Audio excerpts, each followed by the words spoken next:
editorial text. As we previously said, usually when somebody has seen an inscription previously and read there something which nowadays is non-existent on the stone, it is by the standards of Crămării Panciera, it is published underlined, and usually it is encoded with supplied, because it is supplied to the textual edition as we have the monument nowadays. Reason undefined, evidence previous editor, but here previous editor is just a generic value. You can also specify with the tag. It is a very handy tag, which reads RESP, which stands for responsibility. And if you want to point exact responsibility, this is on many places, not only in this case, but in many instances in EpiDoc, when you want to specify who says what, as to not only the reading of the text or previous editor who saw something, but also with respect to dating and other things which are relevant to the information in an edition. You can put this RESP attribute, which has a value which usually has to be a personal name of some editor, and if you wish so, and if you deem it worthy, you can have a separate lists of such previous editors. We don't have it for our Bulgarian projects for the Greek and Latin inscriptions from Bulgaria, because there are not that many. But in case you have large teams or material which has been collected through from different scholars throughout long periods of time, and sometimes scattered in different countries nowadays, as I believe is the case with the inscriptions of Mysia and Pannonia, for example. You can have this, it's very handy. And if you have letters which have been erroneously cut by the stone cutter, or transposed, or something's wrong with that, and you want to correct what is physically on the stone, you have this element choice with two elements which are sic and core. Actually, core and sic. First, you give the, I don't know if you can put them in random order, or the schema will tell you that it's exactly this order that has to be used. I have no idea. Just by trial and error, you can see this, but you have a correction to what actually should be, and you have sic about what is on the stone. It could be transposed letters as indicated here, or it could be erroneous letters. For example, somebody wrote lambda instead of alpha, or vice versa, and you make the correction like this.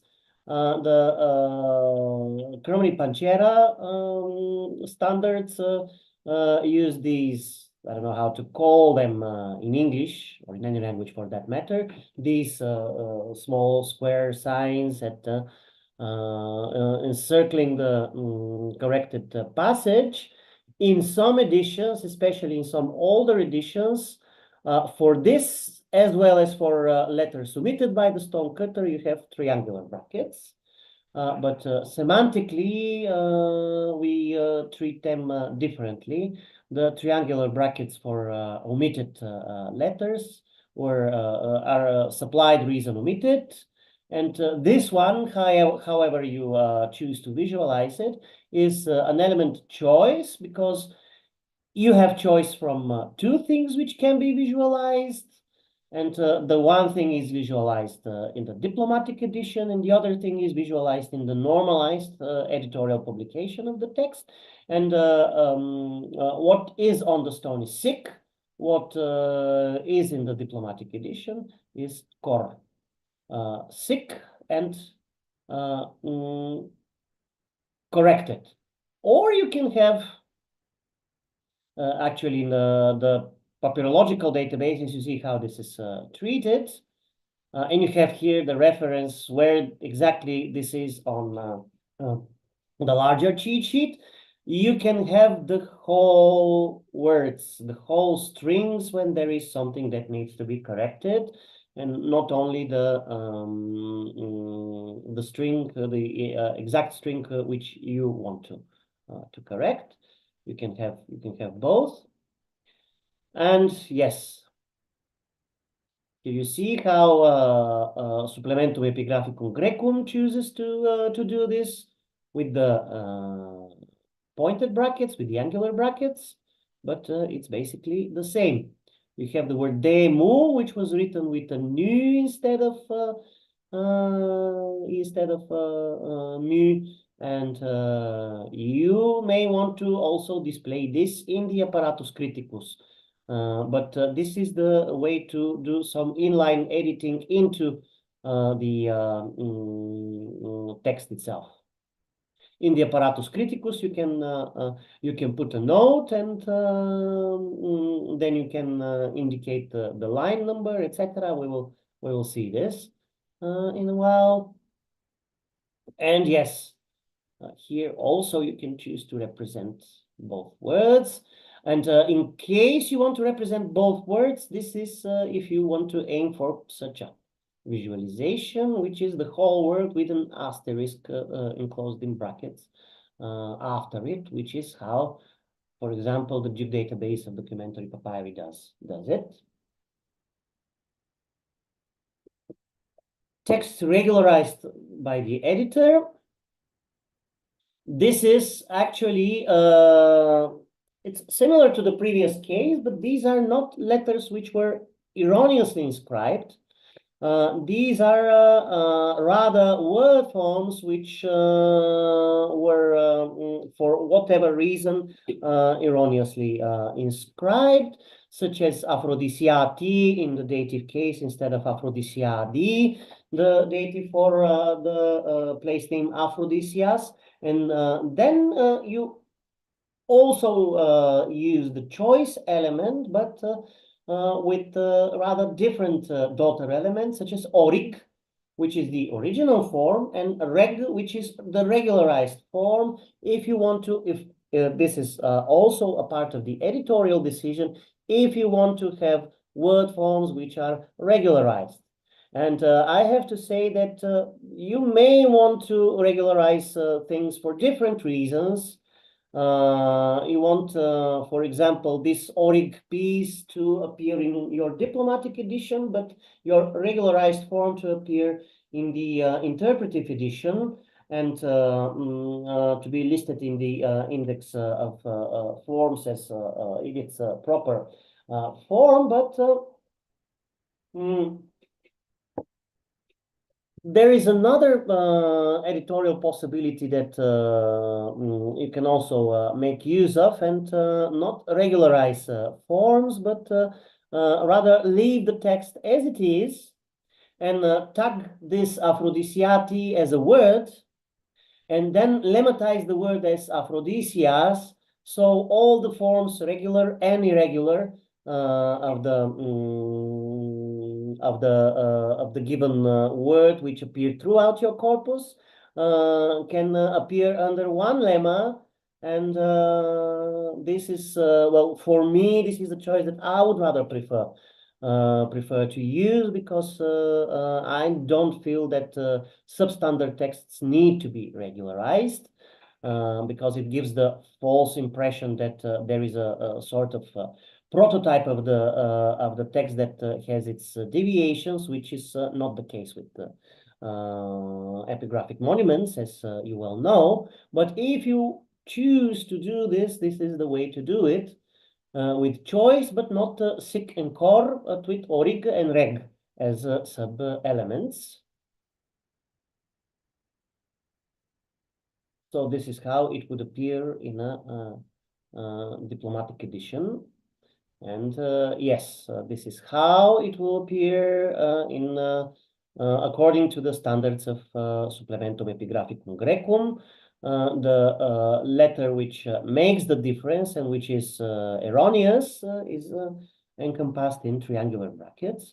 One more reminder that what you have as triangular brackets in the output is does not have to be triangular brackets in the text yourself, because you will confuse your editor. So yes, in these kind of double triangular brackets resembling of some type of quotation marks is a text corrected or overstruck in antiquity after it was first cut in the stone, and this is done using the add, which stands for addition, and the place of the addition, which is overstrike.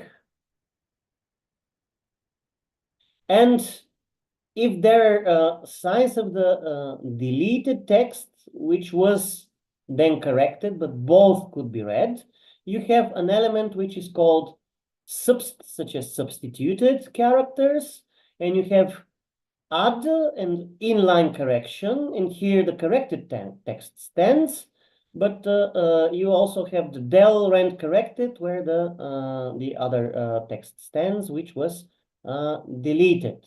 This is the del. This is the original text which was corrected, and the correction is with the above element. So you can have an inline apparatus criticus in the body of the text itself, although this could be also reflected down in div type apparatus. But if you want to put inline apparatus note in the text as it goes, you have the app, which stands for apparatus in the text, and with attribute type, which reads, which has alternative readings. For example, if you have an oik on the stone, you can have alternative readings, an oiko or an oikus, and the first is given as lem, which stands for lemma, and the other is given as rdg, which stands for reading. Excuse me for a while.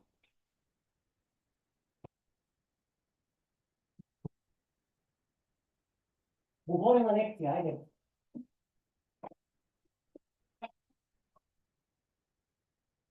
So, sorry. So, for example, if you have some other editions that you want to manage, that you want to mention, this is also the way to do it, by indicating the source, usually an abbreviation of a corpus of published documents, and it's numeral in there. So the bottom line in all this is that EpiDoc can express a lot more information than the simple Leiden conventions, and you have a lot more thorough way to indicate this. But whatever you want to do, first you need to think about what you want to semantically reflect in your document, and not how it should be visualized, which is the job of the front-end services. And a good example of this is that in the front end you can have triangular pointed brackets, which can mean at least two different things.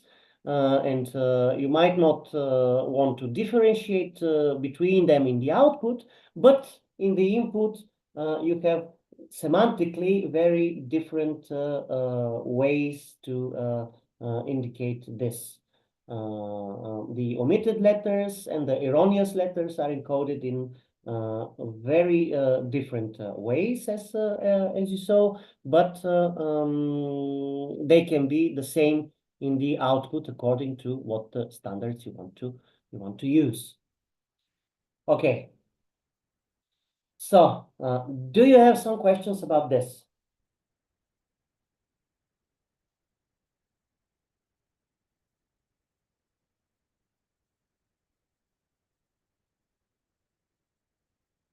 If not,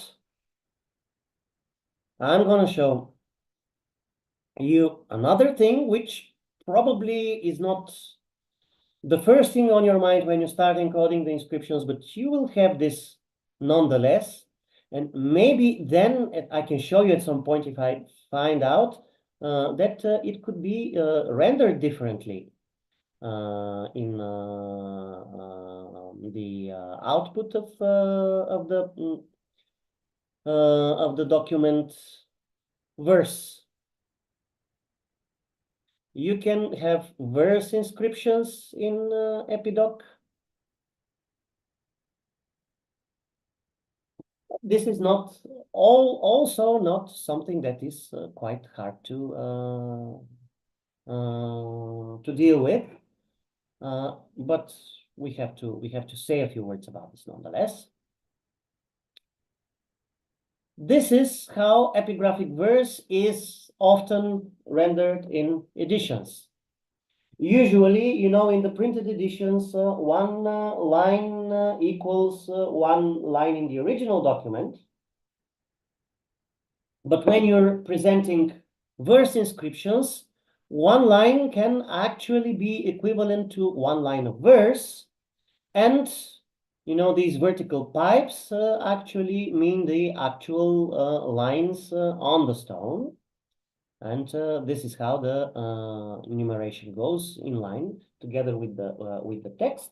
And you want to encode, you may want to encode a verse inscription in such a way that both shows the physical lines on the stone and also shows the verse lines. And then you can switch between two types of output, the one that shows the physical lines and the other that shows the verse lines. This is how the physical lines are displayed, are not displayed, are encoded with line beginning or line break. And where there is a new line in the middle of the word, as I told you, you put the additional attribute break equals no. So this is one type of structure, and now you can superimpose on it another type of structure, which is the metrical structure. Here you see here all the elements are empty elements put in a main core element of the text, which is called AB, anonymous block, as you learned this morning. It's either in AB or in P, standing for paragraph, where all the text of the inscription stands.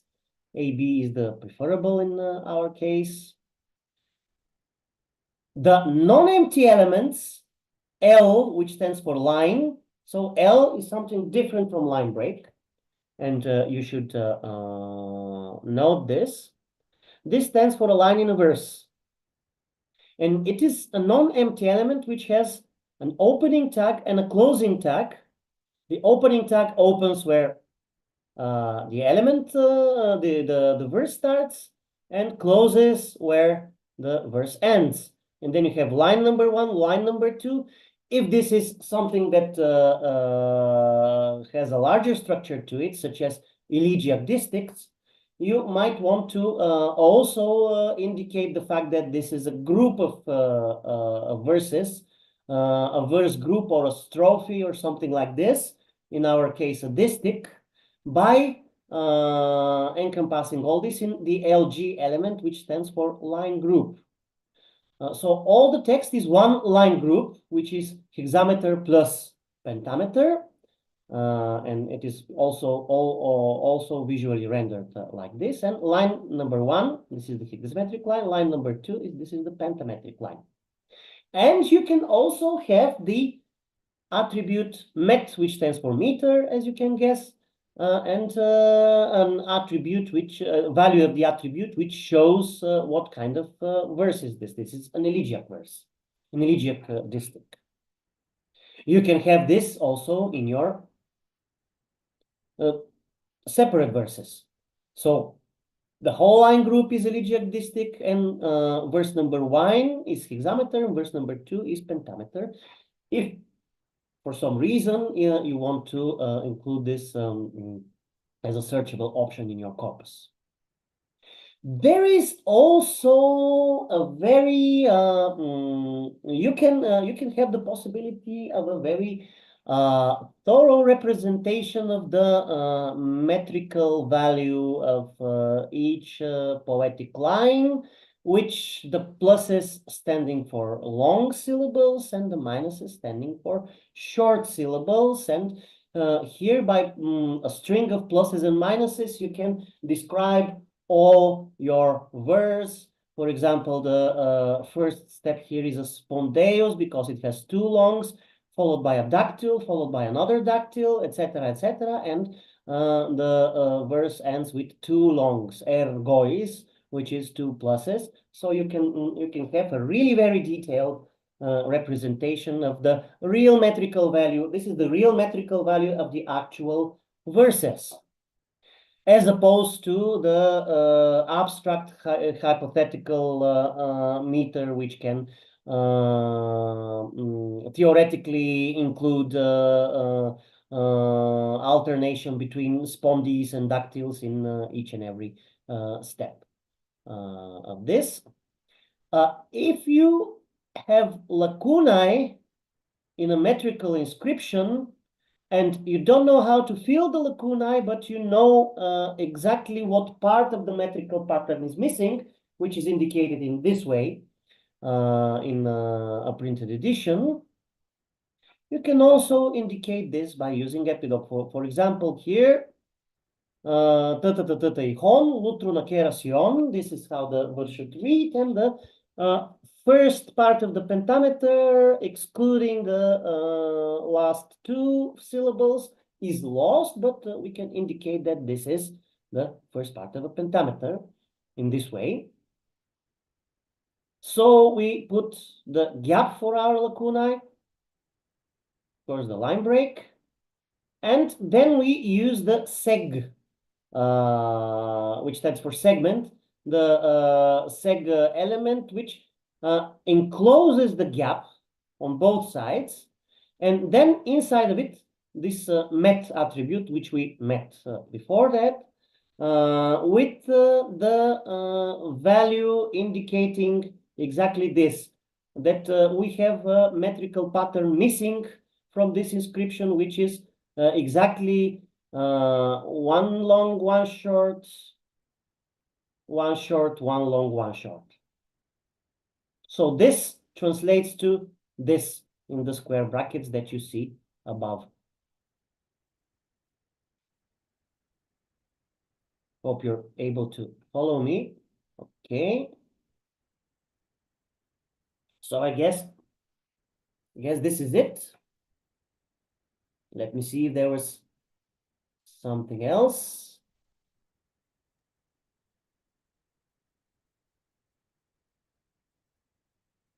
No, this is it. This is about as complex it will get during our workshop. If somebody of you is very keen and eager of encoding verse inscriptions, I will actually try to now show you. I have already loaded one verse inscription from Telamon to show on my screen. So if you want, I can show. Okay. If you want, great. I was thinking that you maybe can switch between two Yeah. times view. This is why we want to encode everything. And yes, thank you. So now I'm giving the word to Elena, who will guide you through. She will showcase the excellent thing that you can do with verses, and then we'll guide you through we both actually will supervise your work in the oxygen itself. Did you all install oxygen? Did you have any problems? Because now is the time that you will have to probably open it. I'm giving the word to Elena. Yeah, that's the moment I will ask every one of you to tell me whether you encountered some sort of problems installing oxygen, because that's what we are going to use today. And of course, the other days when we will use Ajax, I will ask you the same question about Ajax. But for now, just the oxygen part. Is oxygen up and running? Do you have any problems with it? Nope. Okay, encouraging silence. I will take that as a positive answer that everything is okay, and I will share my screen. I will first show you, as promised, the verse inscription, an example of one verse inscription. That is on our Telamon site for Greek inscriptions. I don't think we have encoded a Latin, or I don't even know whether we have a Latin verse inscription on our site. Nope, on the other site, on Tituli. But anyways, this is a pretty nice example of funerary inscription in verse. And these are the three visualizations that we get. Of course, the interpretive edition with lines as in the stone, the diplomatic, and here this is the verse inscription. You see that at the end of every line of the verse, there are dots that look like here, scattered around the stone. But when you see it in verse, it looks much more structured. So the stone cutter actually marked the lines of the verse as well. So, yep, and here is the translation also lined in a verse. I will show you how this looks coded. Nope, but probably not this. How this looks in the XML. It looks a bit scary, but right now when we begin with our exercise, you will see that it is not that hard, and it is much more structured that you see on first sight. Yeah, and first, to begin with our exercise, I'm going to ask you to have some sort of a vote and to decide what kind of inscription should I present you as sample on my oxygen. Should it be a Latin or a Greek inscription? In case you don't have your own inscriptions selected, you have them. I copied on several places. On two places, you have the sample inscriptions. Here, you have in the program 8 in total inscriptions, and in the materials for the workshop as well. So just if you don't have any inscription prepared, pick one and open it in Word, like simple Word, because we will copy and paste from there the information in our oxygen. So now the question, Latin or Greek? Please do vote. Or at least tell me in words what would you prefer.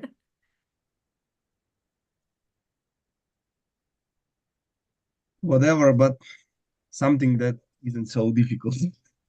Yeah, it won't be. It won't be that deep. I'm afraid that I didn't pick the easiest inscriptions, but they're simple enough, and we are here to help you if you get lost somewhere. Okay, I have a chat message Latin. Okay, one vote vote for Latin.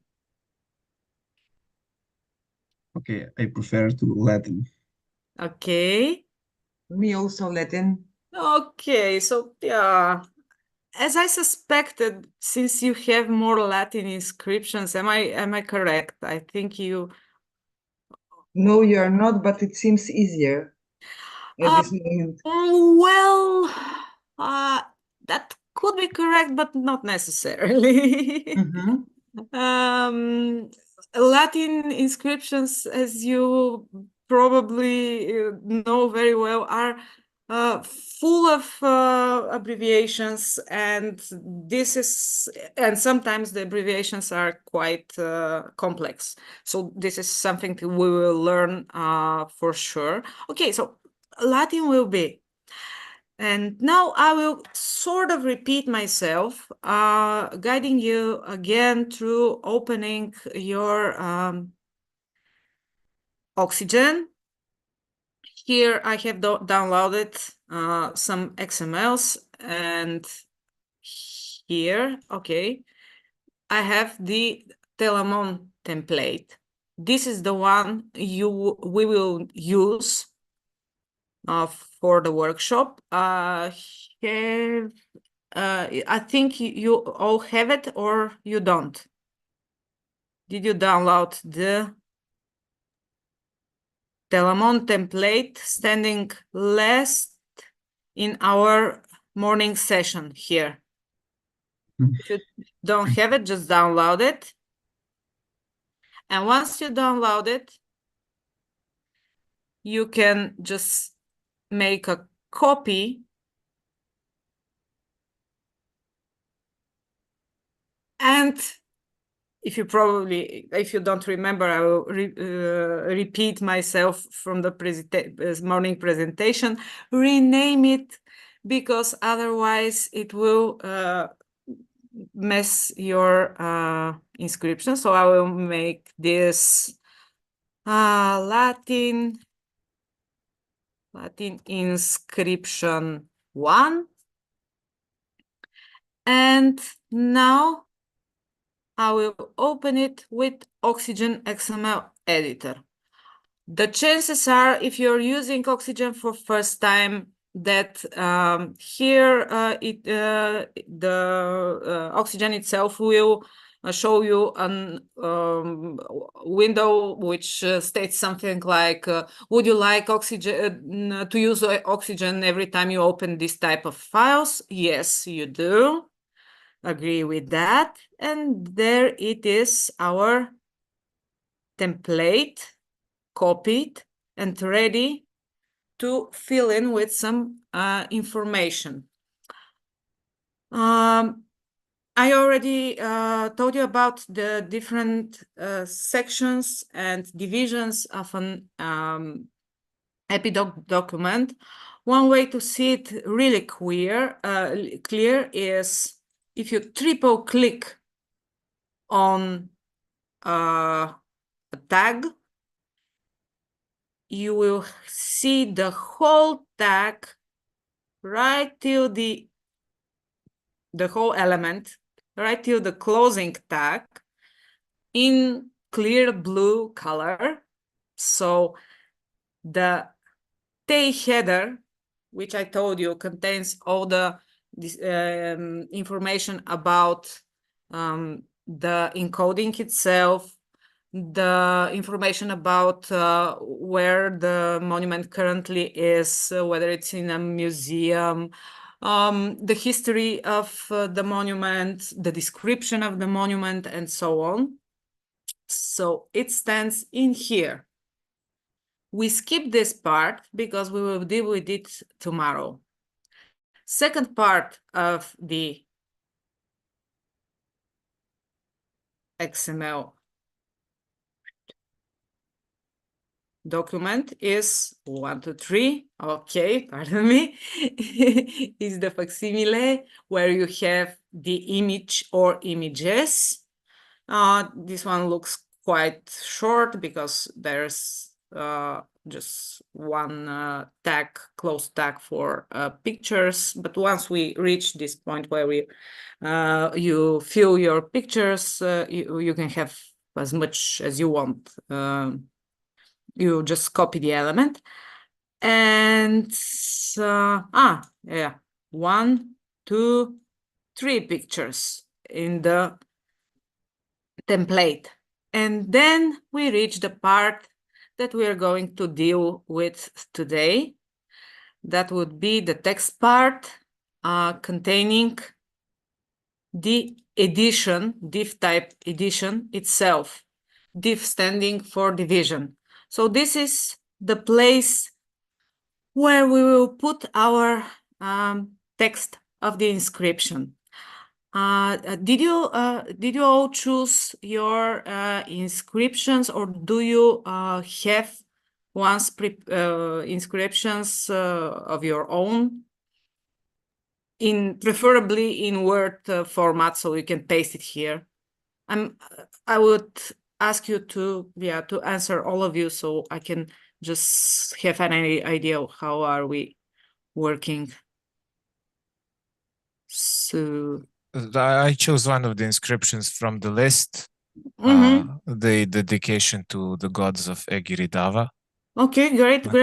Now, you can probably choose different inscriptions, or you can just follow my explanations. And I think I will begin with this funeral inscription for Cassius Felix. So if I will then follow that one. It might be easier. Okay, so if you want, for now, we can all start with the same inscription and just do the exactly same things, and then you can just pick your own inscriptions and try to work like the same thing, but on another inscription. Just one more time. All of you have Sorry to interrupt you. Can you hear me? Yeah. All the presentations and cheat sheets and everything from this morning session are already in your workshop program, so you can get back to them for reference anytime while you're at work. Sorry for the interruption. Now, Alina, you can continue. Yeah. Just indicate that you have help. Yeah. Close at hand. Let me just check one thing. Do you have the cheat sheet, the structure cheat sheet, but the main cheat sheet? Yeah. Where's the main cheat sheet? What do you mean by main cheat sheet? The small. There's the Leiden conventional cheat sheet short and Leiden Pochera conventional cheat sheet long. Yeah. So this is the textual cheat sheet. Yeah. Just for all of you, this is just a small advice. Just keep the short one open and consult it when you work on your own. But for now, just follow what I'm doing, and let's see whether you will encounter some sort of problems. You shouldn't. If we are all on the same page, then I will just copy the text of our chosen inscription. Lots of dots. We probably might skip a dot or two or two because they're too boring. And we will put our one other thing. I already told you to make your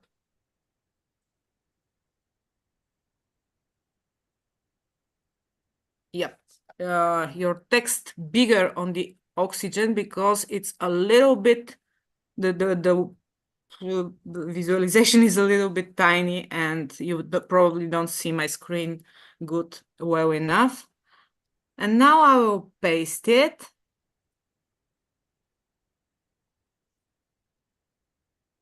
Let's minimize this and see what we have here.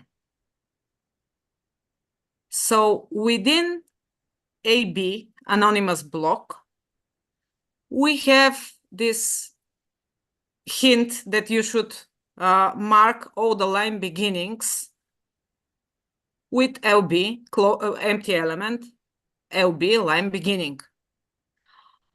The first thing I will do is to copy this. That's the easiest thing. You may want to do it by hand, but it's unnecessary, boring. Is to just... One more hint.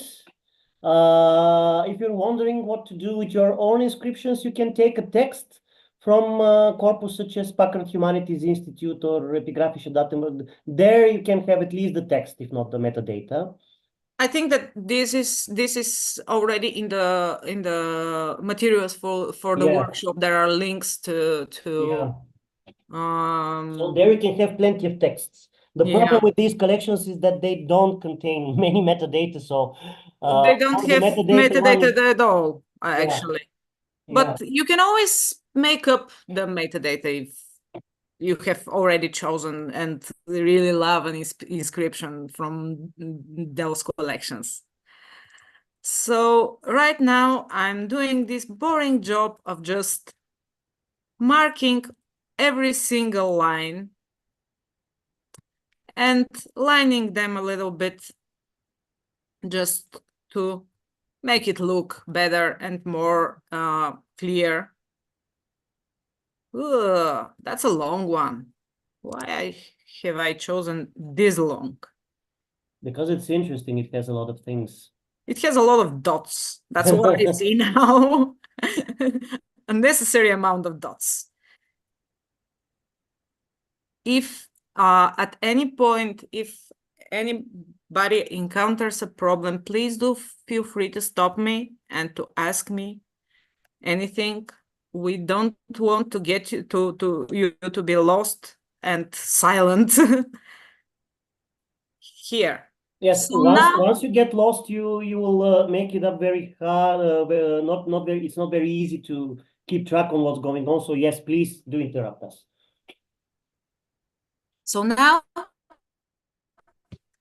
we have just all the line beginnings, and of course we should change the attribute value.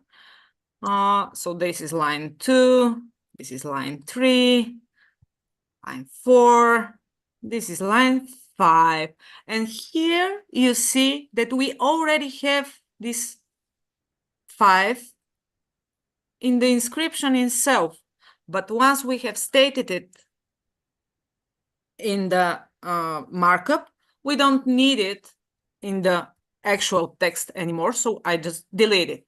And then we move on to line number 6, line number 7, and so on and so on.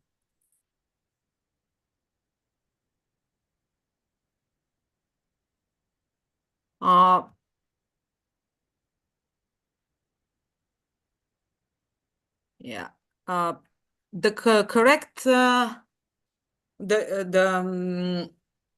the visualization of these numbers is totally up to you and your project. You can have the inscriptions as usually are displayed in an epigraphic edition, just number 5 and number 10 and 15 and so on. You can choose to display every single line, I mean the number of every single line, or not to have numbers at all, but anyways it is important to mark them up in order to, if you want to point to a specific line, That's the way you point to the line break, line beginning. We will call it line beginning. Another, excuse me, sorry. yeah, Can we a little bit make this slower? So you inserted the text after, as I see, okay, the first division type, it says addition, and then it says the next line is the next tag is AB. And then I've got here a line beginning 1, and I have place name. Place name.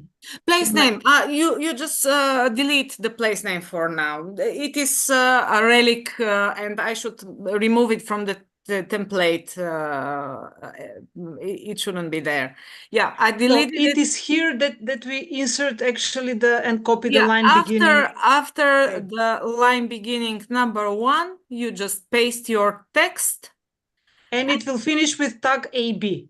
Yeah, and the closing tag is AB. Everything, all the text should be enclosed in the anonymous block element. Okay.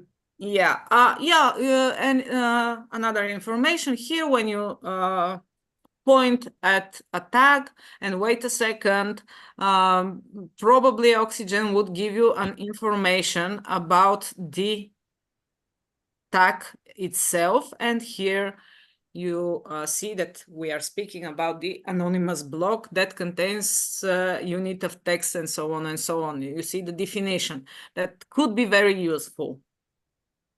So now we have all the lines, and we have removed the visible numbers from the text because we don't need them anymore. We don't want to duplicate information.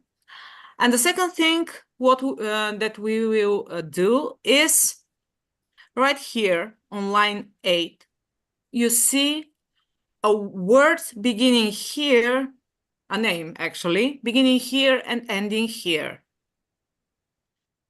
That is the symbol, the universal symbol for, what's the name for that? For transfer. Dash. Yeah, I believe it's dash. Well, everybody knows what. To transfer one word from the first to the second row. We don't need this in this text. We don't need extra symbols that are not on our stone being in the text. So I will remove that. But how to indicate that this is not the end of the word? With break no. With break no, exactly. So here, as long as I hit space, there's a list of the possible tags that I can use. Alphabetical. So the second one is break, and I hit enter. Oh, why doesn't it work when I hit enter?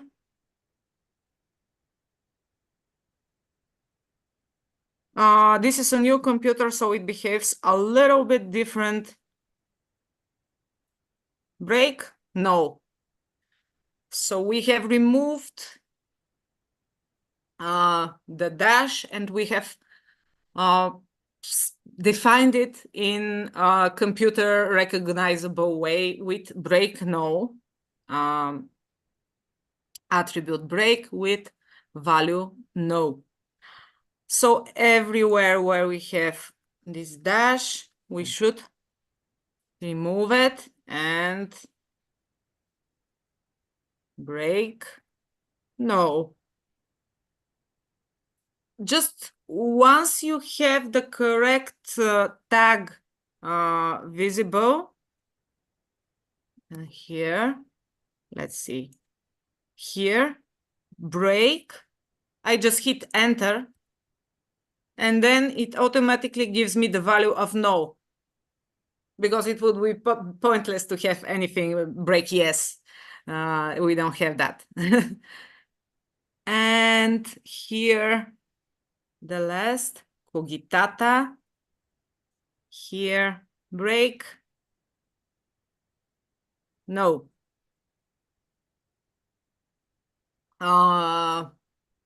Anybody who has to write by hand, or Oxygen is working nice with and giving you hints on the tags, because sometimes I have to write it on some computers. I have to write it by hand. That's why I'm asking.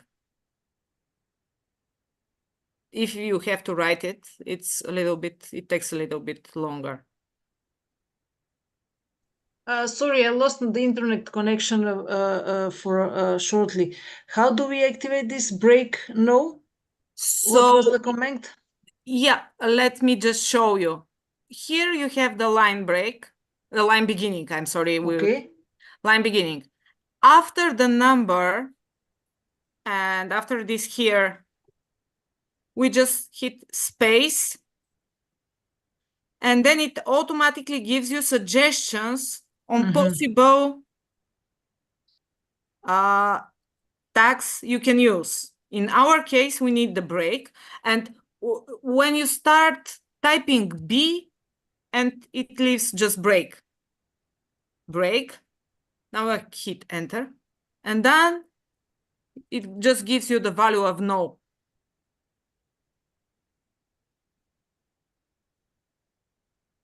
Now I remove that from here.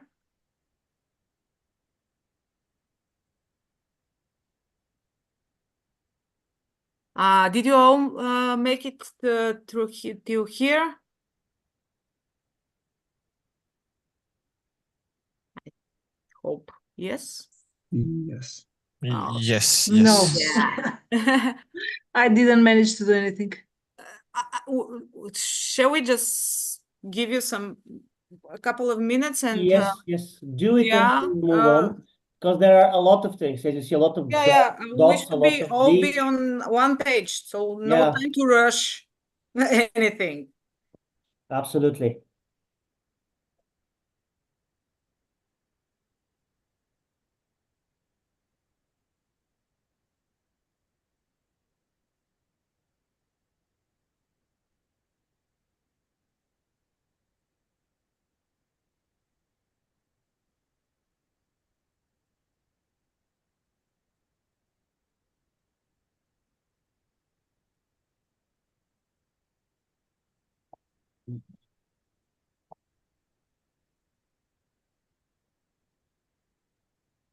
Okay.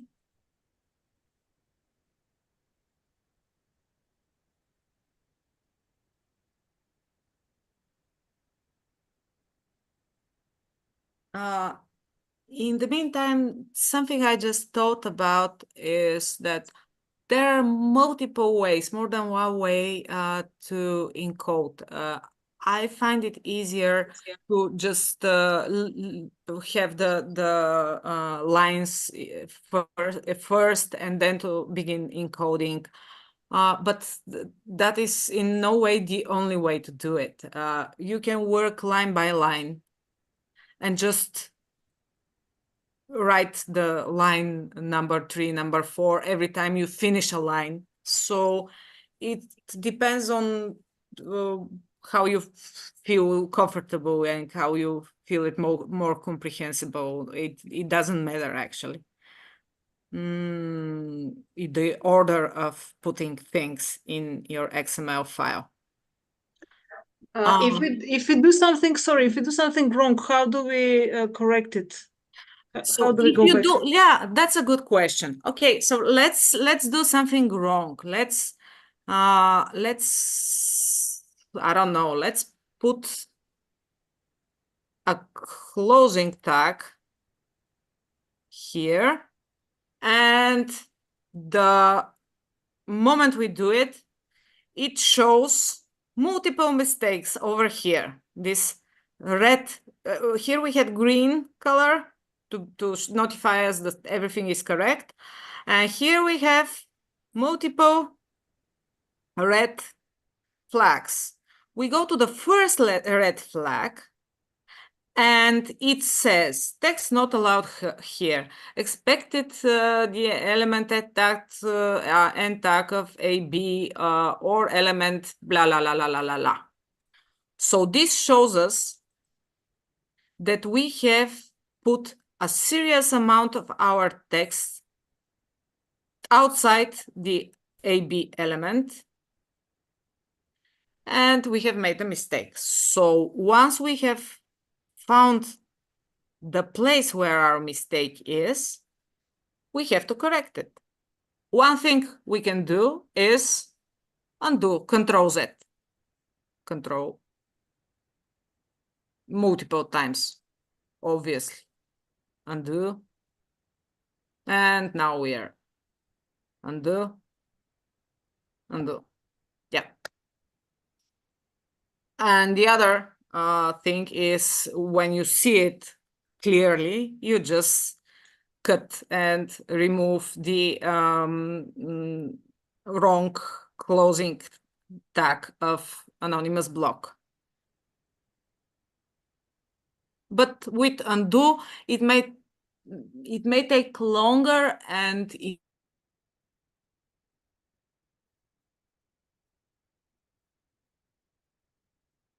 in identifying where exactly the mistake is. In some cases, Oxygen reacts a little bit slower. My internet connection is unstable. That's alarming. Okay, let's hope that that won't last long. Tell me if you do not hear me well. For now, it's okay with me. Yes. Okay, yeah, just it's worrying, this sign. Let's see what we can do from here. Let's work on line 1. First, we have this, an abbreviation, and here it is D is displayed on the stone, and is supplemented, is the expansion of this abbreviation. So first we say that all of this with Control E, remember the very useful Control E that opens the tag box, and here again you have a list of all the possible tags you can use in this specific place. Here we want to state that this is an expansion of abbreviation. And once again, when I begin to type expand,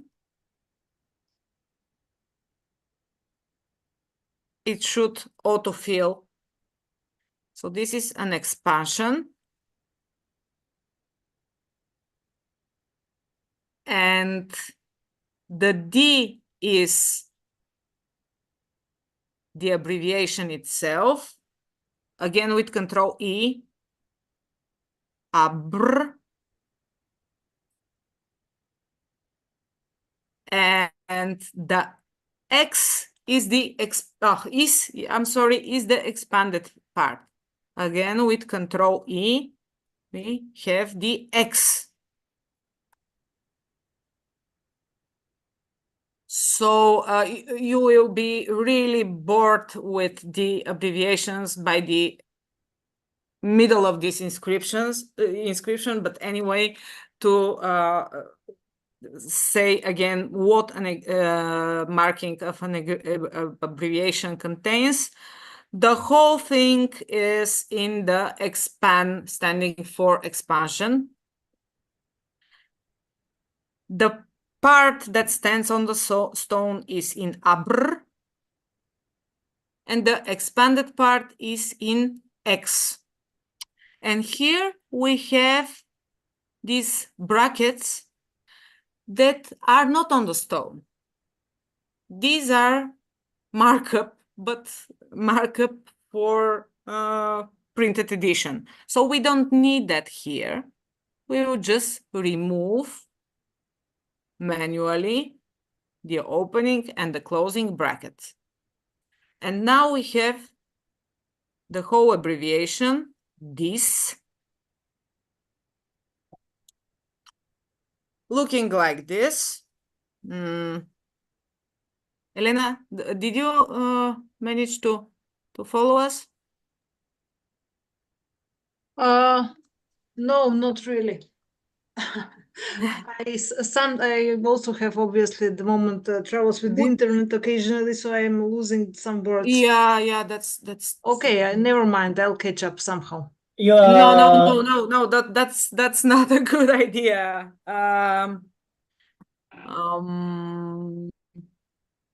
What should we do? Actually, if you want, let me have a one-on-one chat with Elena, maybe on Viber or something, and you go on with the rest if nobody else has Complaints. yes. Anybody else experiencing some sort of problems so far with the first abbreviation? I'm fine, thanks. Okay, so if you're silent and just take that everything is fine, and if you're embarrassed that you didn't follow any sort of instructions, feel free to message or whatever.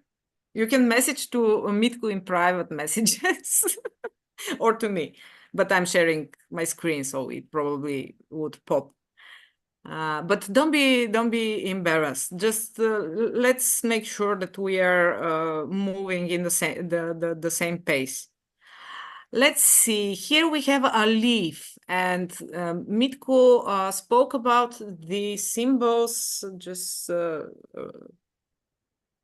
like 20 minutes ago or something. Oh no, in the last presentation of the previous session. The leaf is a glyph. G stands for glyph. Again, with Control E, I will state that this is a glyph. G. Okay. And now let's define this glyph as type leaf.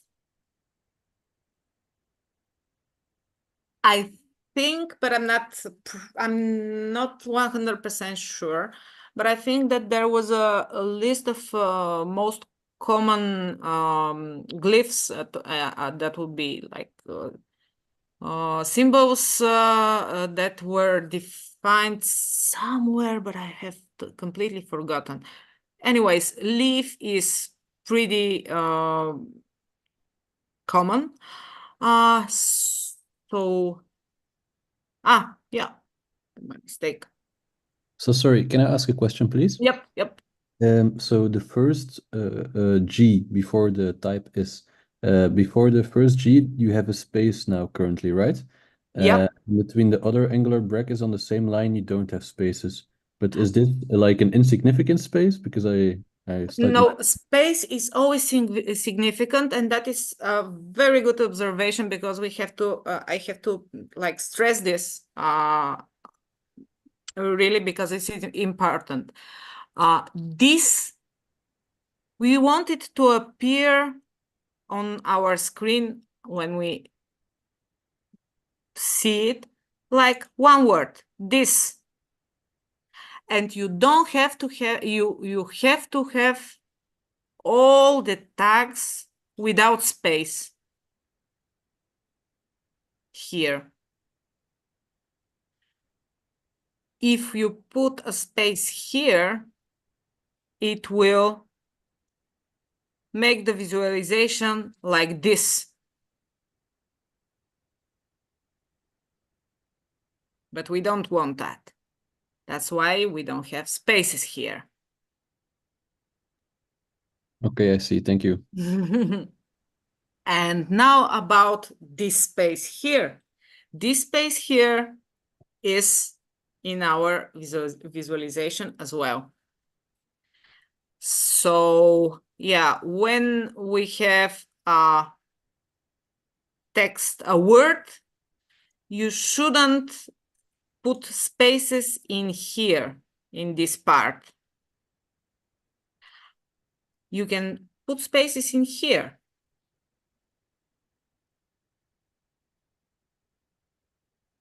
to make it look more visible. Like here, expand, but the text should be in one row, the word. Okay, so now about the G-type leaf, I began to make a mistake. So G-type leaf shouldn't be an open element and an opening and closing tag. Shouldn't contain. It should be just an empty element like this. And now I'll remove everything. G-type leaf is like line break number 1. It states that there's a leaf here, but we don't need actual words to be inside the element. So we make it an empty element, G-type leaf. I'm sorry, I erroneously misled you, and I hope that I corrected myself in time and didn't confuse you. So G-type leaf and all the G-types would be in empty elements. Then we have manibus, another abbreviation. And here we have, let's do that one more time. We Control E, specify the tag. We begin with expand, expansion of abbreviation. Then we mark the, the M that's on the stone, again with Control E. This is the abbreviation part. And the anibus is the expansion. And then we remove these brackets. It will bore you a lot, this abbreviation encoding, since there are a lot of abbreviations, but you will remember it by heart. So what else can we do? Should we, Mitko, that's a question for you. Should we already mark that these manibus are a person, or this is too much for now? We have other persons. We have Yes. Guy Cassius Felix, as far as I can see. Yeah. So let's leave the question about the types of persons. Okay, and I'm not sure what kind of persons are these demons anyways. If it was for Jupiter or something like this, it's easy. First name type deity, but these ones, I don't even think they're personified. Maybe, yes, this is a research question. Should you put them in the list of gods, the personal gods? Or leave them just like words, because in all the sepulchral monuments in the Roman Empire, you have this manibus, which is not exactly a mentioning of a person in a source. I mean, this is a debatable question. This is not a technical one. Yeah. Okay. So think about that for your project. It's what you think. Whether you should treat these the gods of underworld as persons or not. Anyways, we should lemmatize these two words that we have here, and here we have a great example to see how not to overlap tags. The word is over here, and between these letters there are a closing tag and an opening tag. But tags cannot overlap. All the elements must be contained by other elements and cannot overlap. So in order to enclose these three letters in one tag, in one element, we should enclose all of this in the word element.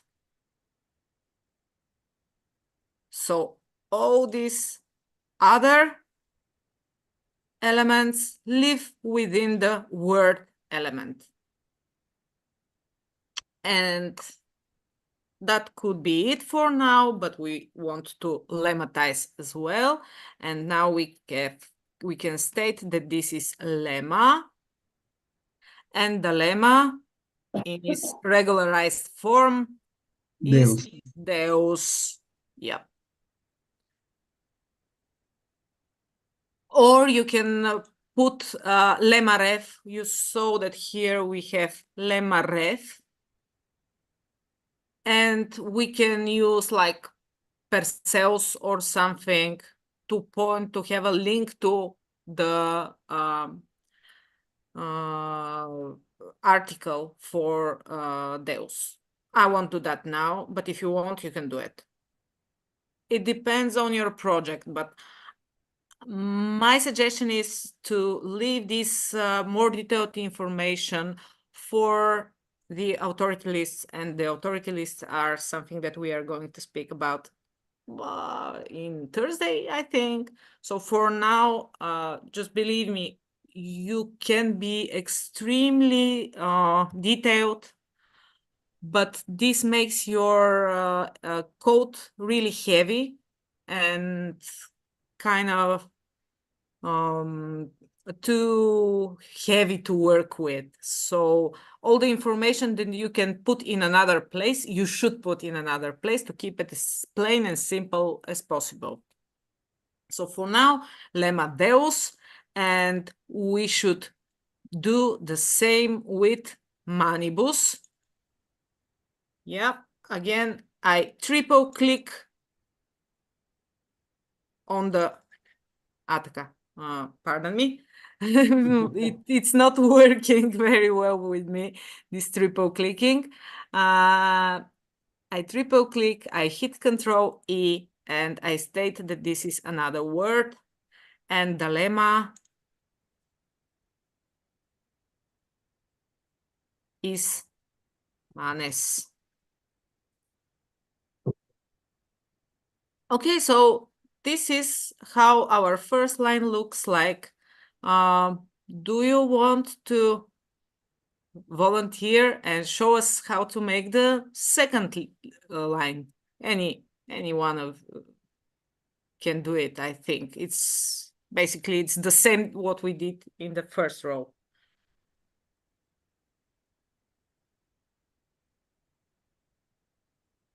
Anybody would like to share a screen and show us? Or not? Are you able to follow what's going on? Yes, yes. Okay. Yes. Okay, so if nobody wants to, I will just continue to do it, but it will become boring in less than 4 lines, I suspect. So no, in 3 lines. Let's make it real quick and we will get to the next interesting part. Okay, so here we have another abbreviation. We hit Control E. We say that this is an expansion of expansion.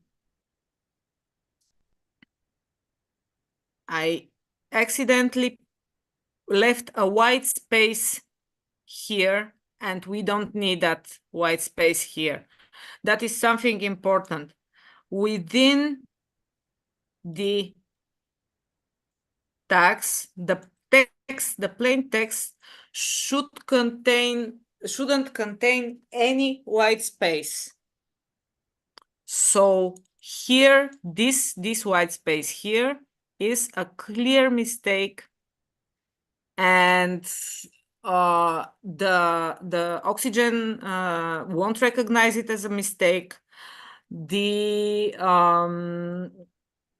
schema won't recognize it as a mistake, but once you visualize, you index your files, it will make a difference. So this white space I remove, and I yeah, Magna. bracket, da. I removed a bracket by accident. So here, C is our abbreviation, and I is the expansion, and then we remove the excess brackets. If you fail to remove them, you will end up with 2 brackets. Yeah, One on the text and another one added because of the X tag. This is the same, this markup actually visual is the way to teach the computer to put these brackets in place, so we don't need them 2 times. Now we say that this is Control E. No, let's see what we have here. Here we have, let's read the inscriptions. We have Kai Kasi Felikis. I'm sorry, I'm used to reading it Felicis, so please excuse me if I mix the pronunciations. I will do my best to pronounce it your and the more correct way, but it's a habit. So here we have a person. And all these 3 are actually his names. And I will mark this with first name. First name is the tag you use to identify someone as a person, as an existing person, with all his names within the first name tag. Then we have to identify this guy, and let's say Control E, that this is his first name, name.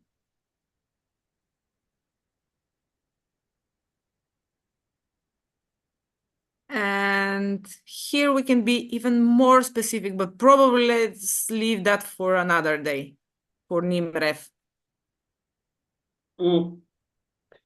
Yes, and you can also say in cases, but bear in mind that in provincial nomenclature, this is not as clear cut as already, but as in other places. But if you have the typical tripartite Roman name in every name, after every name you can have type praenomen, type cognomen, type gentilicium, and type cognomen. But this is only in case that you have a classical Roman name, such as Gaius Cassius Felix, or whatever it is here. If you have something that aberrates from this, think before doing it. Because in, for example, in some inscriptions from Bulgaria, you can have Gaius as cognomen, which is something a self-respecting Roman would not do. But if you have a really clear-cut classical form of Roman tripartite name, you can have name type prenomen, name type gentilicium, and name type cognomen. Here we can afford to do this. Yeah, again, you can provide really very detailed information, and probably the problem with the whole XML thing is where to stop, because really you can encode anything. You can encode the ligatures. The only thing that you actually have to ask yourself before starting to do it is whether this encoding will be useful and will give us needed information. Will we need to search all the prenomens in our corpora? Yes. Do you want Or to index of prenomina, and will it fit the information throughout all your corpus that you have? If half of your names are not of the type Gaius, Cassius, Felix, then maybe doing this is redundant. yeah, Because yeah. only the prenomina who can be clearly identified as such, and the cognomina and the gentilicia can enter the list, but this will not exhaust all the information. But yeah, sorry to interrupt you.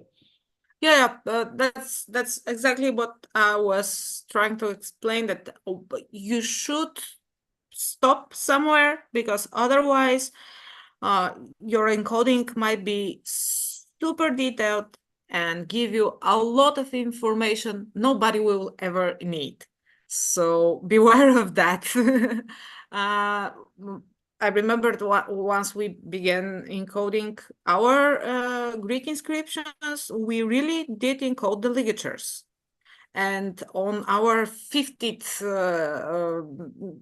XML, we were like, okay, but what's the point, and who will need to see those? They cannot be visualized, obviously, but who will use these ligatures and for what? So we gave up that idea, but it is possible. And yes, you can always do this in the apparatus criticus. We Yes. have this in Telemon. No, I think that, but why do we need to encode them? well, for a specific research on different religions and their specific ways of stone cutting. I mean, inscriptions that contain more ligatures or less ligatures in a certain region. Probably you can find it useful in a way, but that's a long shot. But yeah, please bear in mind also something else, that a significant part of the EpiDoc ethics and workflow is sharing your information.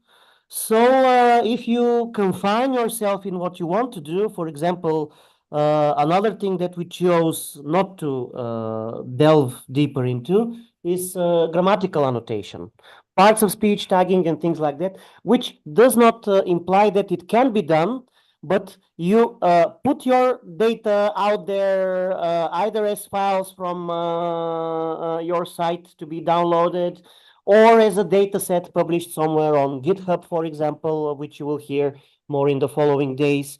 And if you do only one thing, for example, you encode the personal names, and then somebody else wants to use your data for, I don't know, grammatical research or vulgar Latin forms or something like that, they can take your data set and they can encode additionally all the information that they need. Yep. So it's not, if you share everything, you don't need to worry about having to think about everything at once.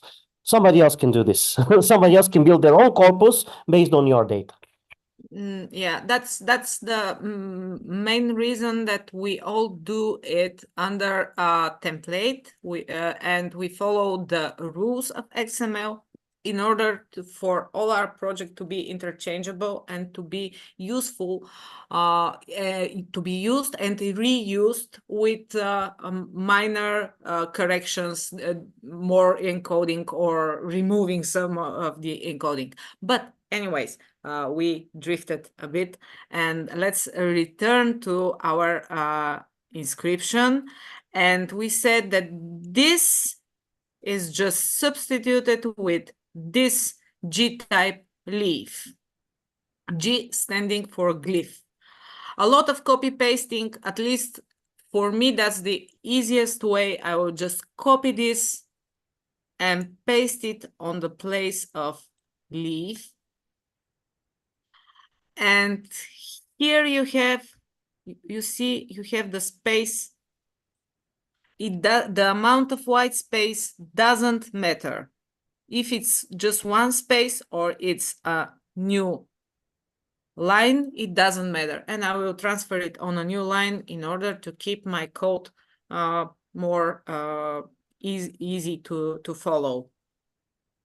So within this person name, within this person, we have the name Gaius.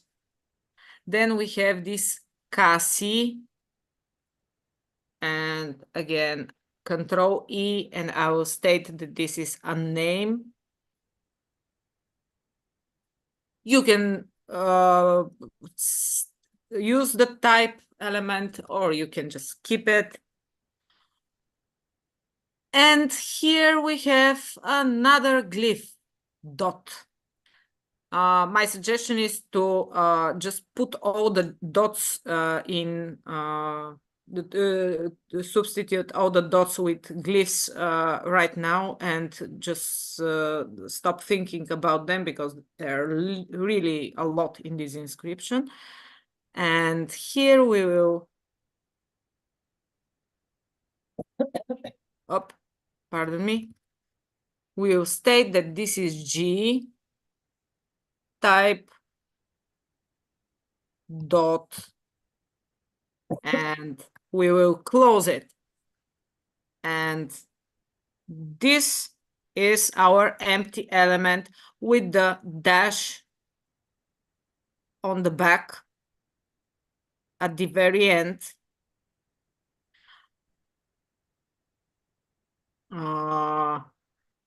G type dot, and now I will copy it and just put it everywhere, substituting these dots.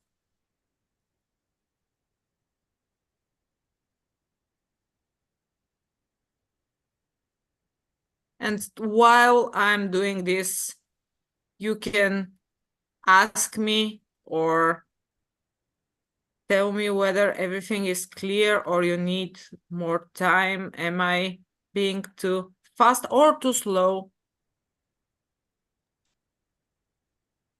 Because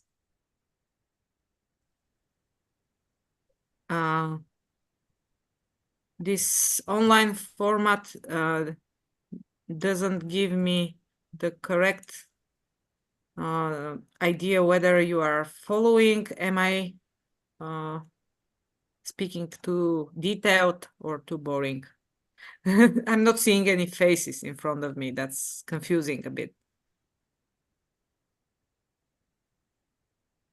It's everything clear. Okay, so should stay clear, at least for this part. We're putting dots. It's just as boring as it gets. And now I will just transfer this line.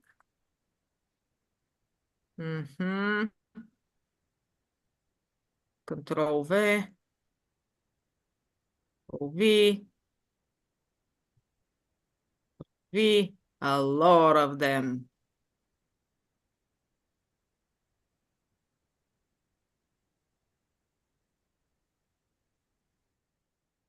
Control V. And Control V. And there's a leaf for dessert. Oh. Okay, so I will just paste the dot and state that this is not a dot, but a leaf. Great. We got rid of all the dots and we are ready to continue and actually to get back to our name. Let's see it one more time. Here we have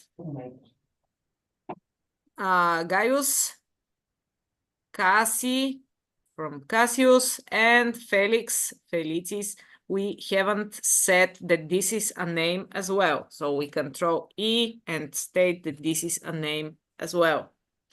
Now, this is a person with 3 different names with a dot after it. Now, another abbreviation.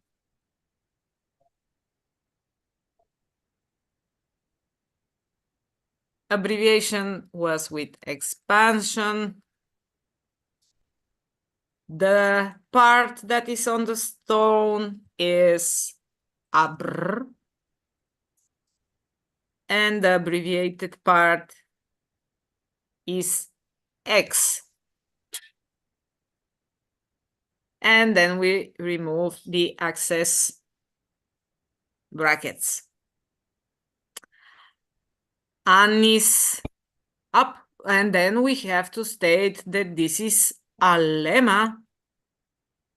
The whole thing is a lemma. Word. So, and you then lemmatize it. yeah, And you probably started to get lost at this point in the code, but don't be afraid if you, yeah. Vivo. Vivo. So, yeah, if this is too long code, let's see whether you can always put it on new line if you wish. Toggle, yeah. Toggle wrap. I told you that this is an important and useful tool. And if you see a red dot and an asterisk in the title of your file, this means that it's not saved. So you can save it from time to time, as Elina told you. Yeah. You should save it. Here you have Control Shift and Y, and you hit save. You can hit save here or Control S, as you know. Toggle wrap is one way, and the other is, as I told you, white space where there is one on the stone. You can substitute with new line with the amount of white space doesn't matter. So here there's white space present, and we can just have it on new line. Here we can have it on new line. Anis. Next word, anis. Next abbreviation. First, let's treat it as an abbreviation. Control E, expand. Yeah, it is a bit boring. Then we have abr. And then we have the X part. And then we remove the access brackets. Then we state that anis is a word.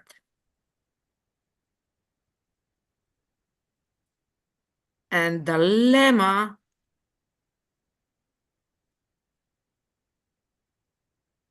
is annus.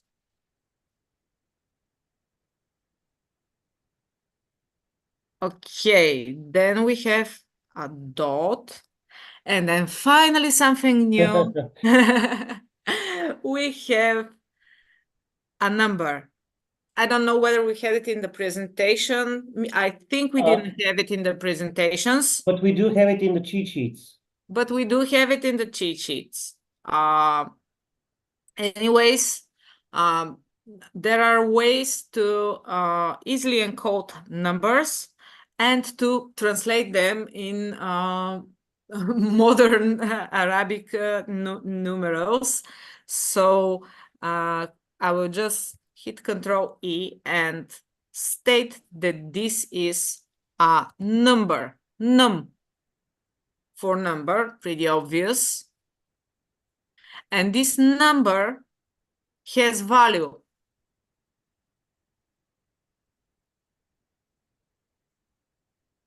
And now we'll say that this number is 70 or whatever. Can I interrupt you here for just a second? Yeah. Are there here people who will work with Greek inscriptions? I will try. Okay, so Yes. as you probably saw in the how to fill options here, in num you can also put type. I believe we have not done this so far in Telemon, but in theory, you can indicate what type of Greek number this is. If this is an acrophonic number, for example, P for pente or D for deca or something like that, or if this is another type of numeral, such as alpha equals 1, beta equals 2, gamma equals 3, and so on and so forth. So theoretically, you can also apply this to for more reference, I will see what the EpiDoc guidelines say. But even if there's nothing explicitly said there, in theory you can choose the type of numbering that you have, which especially for Greek inscriptions could be important. For Roman inscriptions, not so much. As far as I know, they only have or they predominantly have this numbering system. But yes. Yeah. So this way of translating numerals won't change your display, the visualization of the inscription, but is pretty useful for well, at least you have to keep in mind that all the visitors of your site are going to be will know the marks used for in Greek, especially for numerals. So it is useful, and I will show you in Telemon I think we have an index for all the Yes, we numbers, but we might have removed it. Yeah, we have removed it. But yeah, now I don't see, but we used to have for some reasons it could be useful. Yes. Yeah, if you're lost, if the user might get lost and not know what this number is, it is useful to have it as like plain Arabic numerals. Anyway, so this is num value. Apart from that, it is age, but we will leave this apart. We won't deal with this right now. Here we have at. Excuse me. Should Yep. we read the comma after the number? After the num tag? Yeah, the commas, you leave the commas. That is something, again, that we leave for the XSOT, for the transformation scenario of our site. Here you see we have these commas and dots, and yeah, and here we have the comma, here we have the dot, and other marks that we want to display in our interpretive edition. In the diplomatic edition, they disappear. So that is what we have on the stone without dots and other markers. Okay, thank you. But here it is more easy to comprehend the inscription in the interpretive edition with those additional markers. So they don't mess with the actual visualization of the diplomatic edition, but they help you to to follow the inscription more easy here in the interpretive edition. Hope that that was the question. Yes, thank you. Thank you. Okay, because I tend to translate the questions in sometimes I'm not answering the correct thing. Now this add, okay, I will state that this is word, and there you can lemmatize it and state that this is the lemma add, or you can leave it that way without lemma. Because et is something that probably nobody would ever be no, but still it's interesting that it's written on the stone. So yeah, let's leave it lemmatized. Okay, so here we have Cassius Felix that lived 70 years, and Cassii, his wife, obviously, with two names. The two names are a person, first name. And within first name, there's the first name, and there is the second name.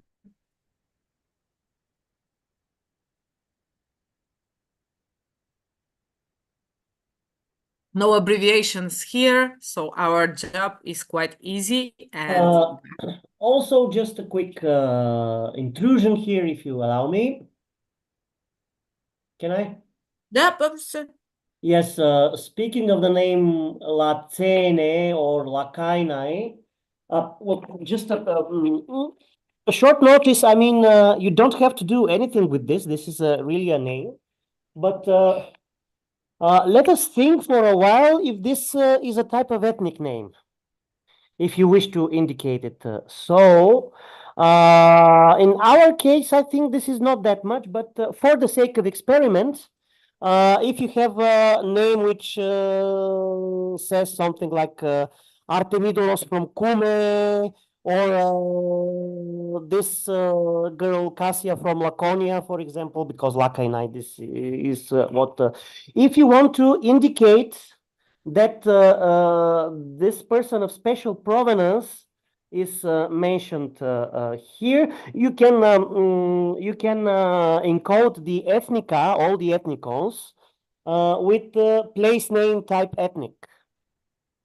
If you decide that the fact that somebody who has come from, I don't know, Cumae or a place like this is present in Stobi or at Viminatium, if you want to indicate it, this presence of a person from another place there in your collection, then you use rather place name type ethnic, as we have done in Telamon for somebody from Lacedaemon who went to become a rhetor in Augusta Traiana. So it is listed rather in the list of places mentioned in the text than in the list of people, if you understand what I mean. So there is another possibility here. If you, in the case, this is not the case here, but in the case we think that this is a real ethnicon. Yeah, but here probably this is simply a name. Simply a name. Yeah, but apropos this, it occurred to me because we won't probably have a specific occasion to state this, to say this. Okay, but probably we have a place name. If you want, we can treat it like a place name, but we shouldn't. We really shouldn't right now. I don't know. Let's leave it that way for now. And here we have a word, lemma, with the value of conjunct. Again, an abbreviation, eius. And so on and so on. I don't know whether there is something interesting. I don't think that there is something more interesting here in this inscription. Should we continue with this one, or should we choose another one from the samples and see something different? Because the only thing I see here are more abbreviations. and numbers. You can finish it up by your own. Yeah, that's what I was And thinking. see here, there's a comment. Do you see the comment down there in green? Huh? What about it? No, not you, the participants. No, I'm just Showing that this is how you comment things. Yep, let's show you a way to comment. Let's say we want to say something about Kuravit on the last line. Here, if we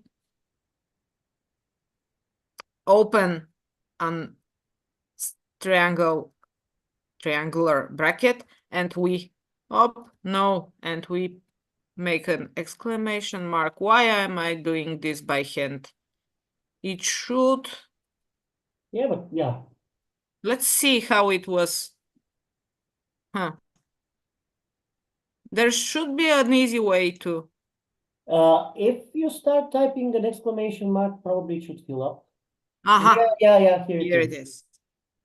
Okay, so. And inside this, you write whatever you want, and it won't be processed by the visualization scenario. Here you, because normally in a project, ideally in a project, multiple persons go through the same inscription. The inscription should be reviewed by more than one person. So that is a way to communicate with the your colleagues that are about to see and review your inscriptions and to state, I'm not sure. Or just note to self for later. Yeah.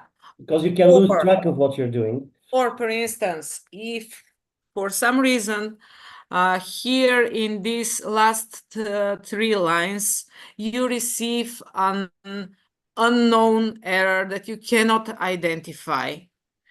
You just, and it breaks the whole code and you are at lost. One way to identify this mysterious mistake is to try and comment out fragments and sections of your inscriptions and just to narrow the possibilities of where the mistake is. But yeah, that's for a more complex and longer inscription that is quite useful. If you get lost in the code, that is one way just to narrow the possibilities for the location of your mistake. Ideally, the Oxygen, the editor, should scream and tell you this is the mistake. But in the reality, you make a small mistake. Let's remove this ending here. No, this is okay. It's not screaming, but let's break something more general. Let's see. Okay, I will just remove the end tag of person name. Again, one mistake. but you counter this. Yeah, but sometimes you can. It's too simple for that. But yeah, sometimes it underlines not the element exactly where you have made the mistake, but it underlines the parent element. I know what I will. And you wonder what is in the parent element, and there is nothing. But then in one of the sub elements, you have omitted a triangle bracket or something like this, or you have put one letter additional, which makes the opening and the end tag of something not much between each other. But it may not give you the mistake exactly in the place where you have made it. But it can give you the somewhere in the around the same time place in the hierarchy, probably the parent element, and you have made the mistake in the contained sub elements. So yeah, sometimes it's not that straightforward, but yeah, if I just remove the closing bracket of AB, Oh, And okay, now I it gives give the up. I mistake here. cannot make a more complex mistake for now. Anyway, But you see, the underlining comes in line break number 1. And if you don't pay attention that the mistake you made was just above, then so I'm saving this document as Latin inscription number 1. And then I will make another copy of Telamon template.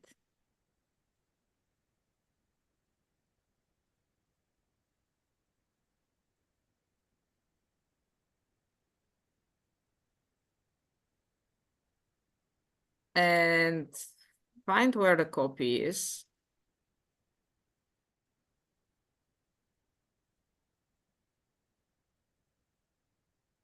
Off.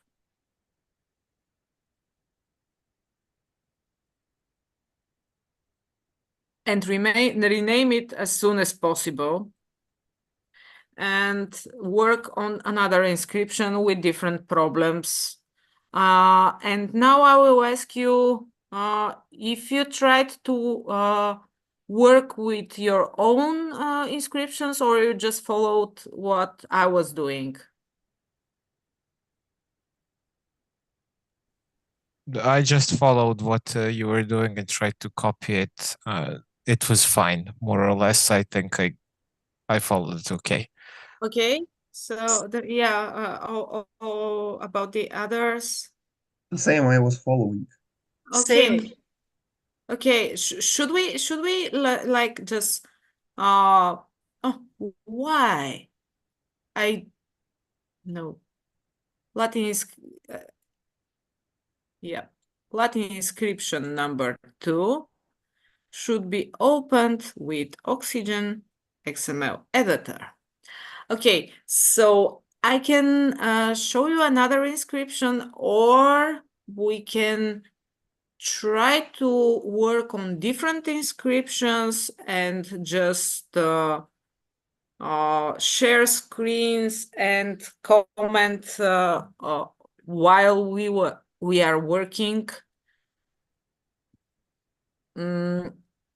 It's totally up to you.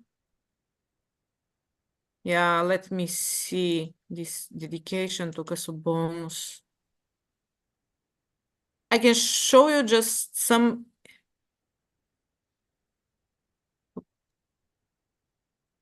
interesting things.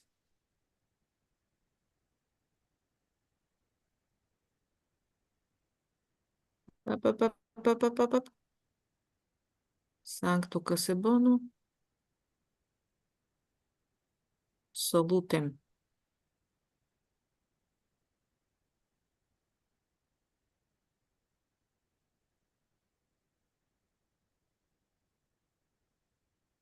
Gods.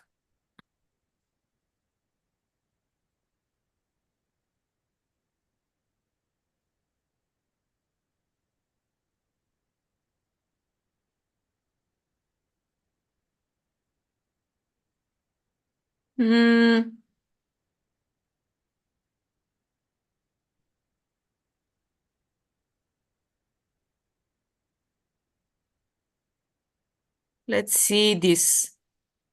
Gaius Valerius Valentianus. Now, again, a lot of names, and that's it. Nothing interesting. This is what you can expect from a Latin inscription. Yeah, Latin ones aren't very interesting. Especially the ones which are historically important for some reason. They are usually either official inscriptions or army inscriptions or something like this, which you might want to encode first, but they do not contain that many stuff, or at least the ones which are in relatively good condition so that we can understand what they're about. How about a Greek one? Yep, let's get a Greek one. These are boring, really. I'm sorry. No offense for the Latin epigraphers. It's just basically you will know by heart how to make an expansion of abbreviation, and that will be it. But in the Greek inscriptions, there are more interesting things. And let's see the first.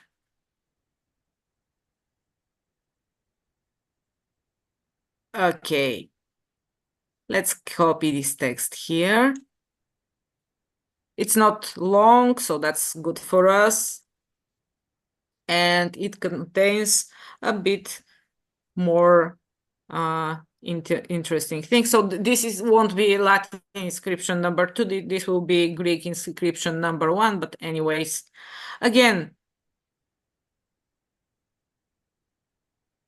the whole thing is encompassed by TI.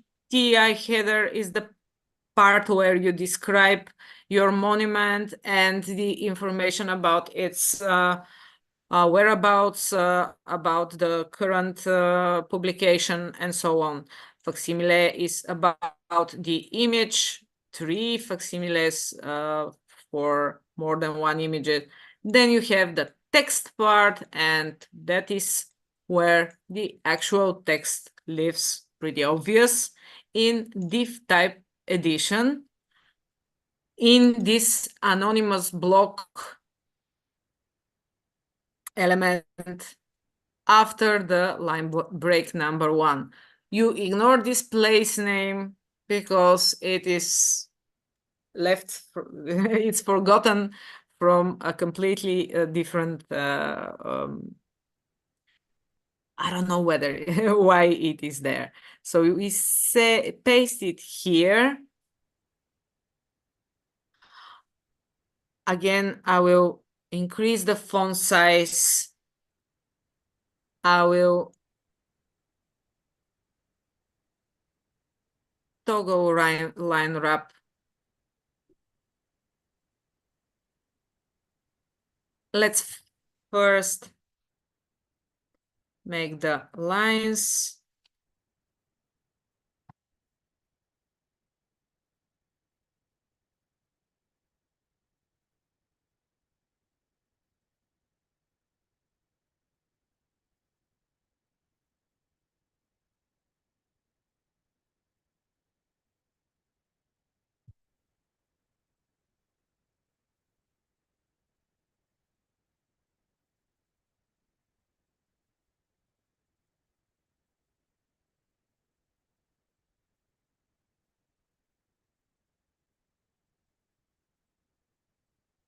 Okay, so this one is a little bit more interesting.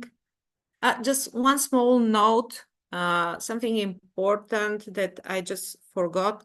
Our template, Telamon template, is specifically made for the Greek inscriptions from Bulgaria. So basically, the div type edition has its language defined as Greek.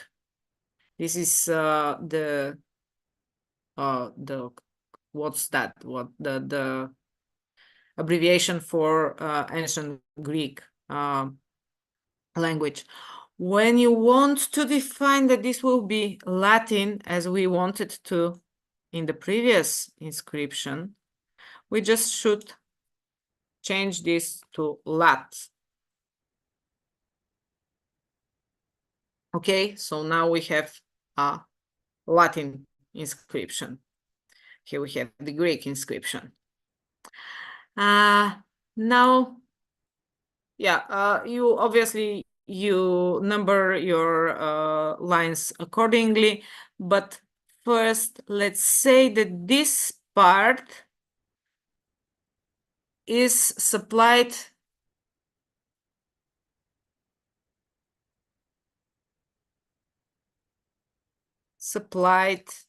by the editor, and the reason why it is supplied, and here we have a list of possible reasons: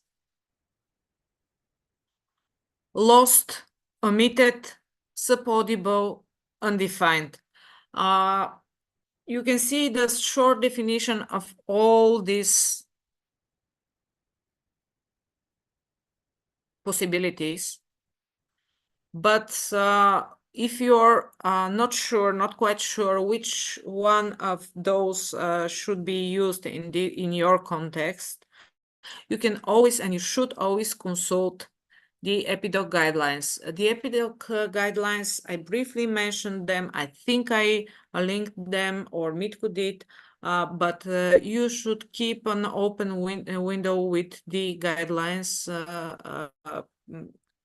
when encoding. Even in 5 years, you will still need these guidelines because they are you don't have to remember by heart. You will, but you don't have to. And when you don't remember something, you can just check here. And if we say what is omitted, here we have different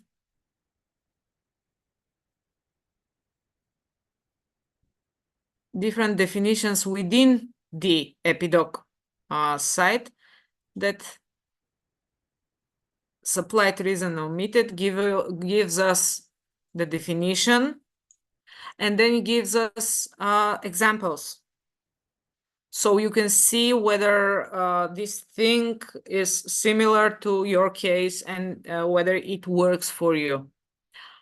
In more complex cases, that is the easiest way to see whether you are using the correct tag or the correct value of an attribute. So yeah, that's why I am pointing out that this is very useful. In this case with Autocratura, the reason is, let's show you where it is.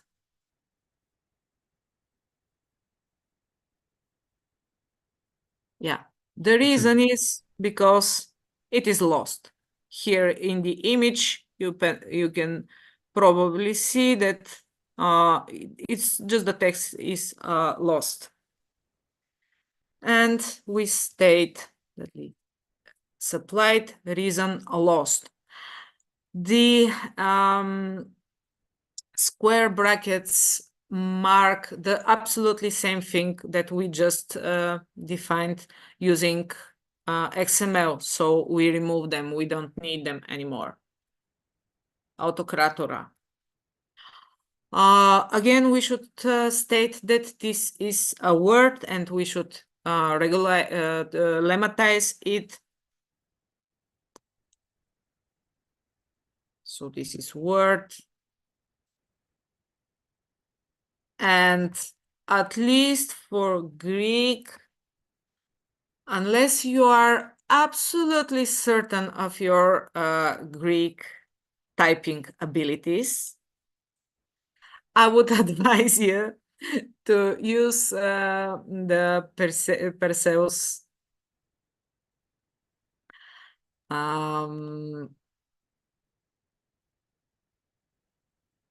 Perseus Greek word study tool, because one mistaken apostrophe or whatever, one mistaken symbol will give you a completely different word. And that's not what we want. So I will just paste it here and use the nominative from here.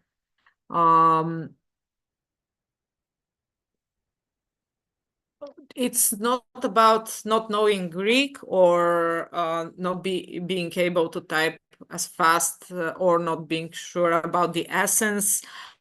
It's just about being consistent, because there are too many things that can be mistaken in the Greek with all the accents and stuff. At least that's what I do, and I advise you to do so as well. Okay, that's the one thing we had on this line. Didn't it? Wasn't it?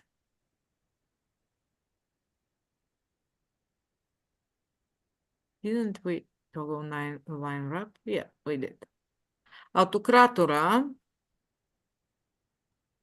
Then we have the name of the emperor, and again, it is debatable whether Caesar Sebaston Germanicon Daikikon Tiberius. Okay, the Daikikon, and here we put the point, whether those epithets are part of the emperor's name or should be treated as place names or whatever.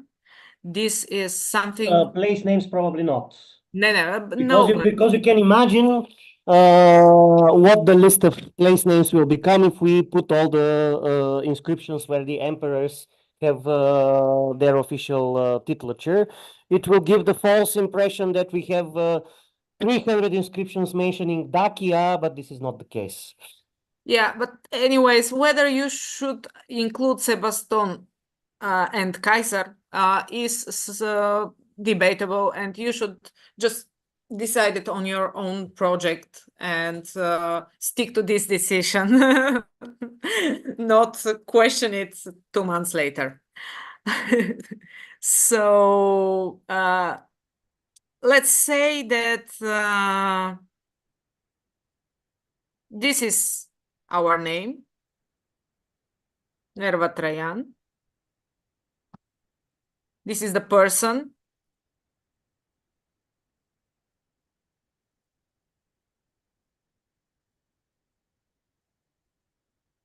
And now I will show you that that persons have also types.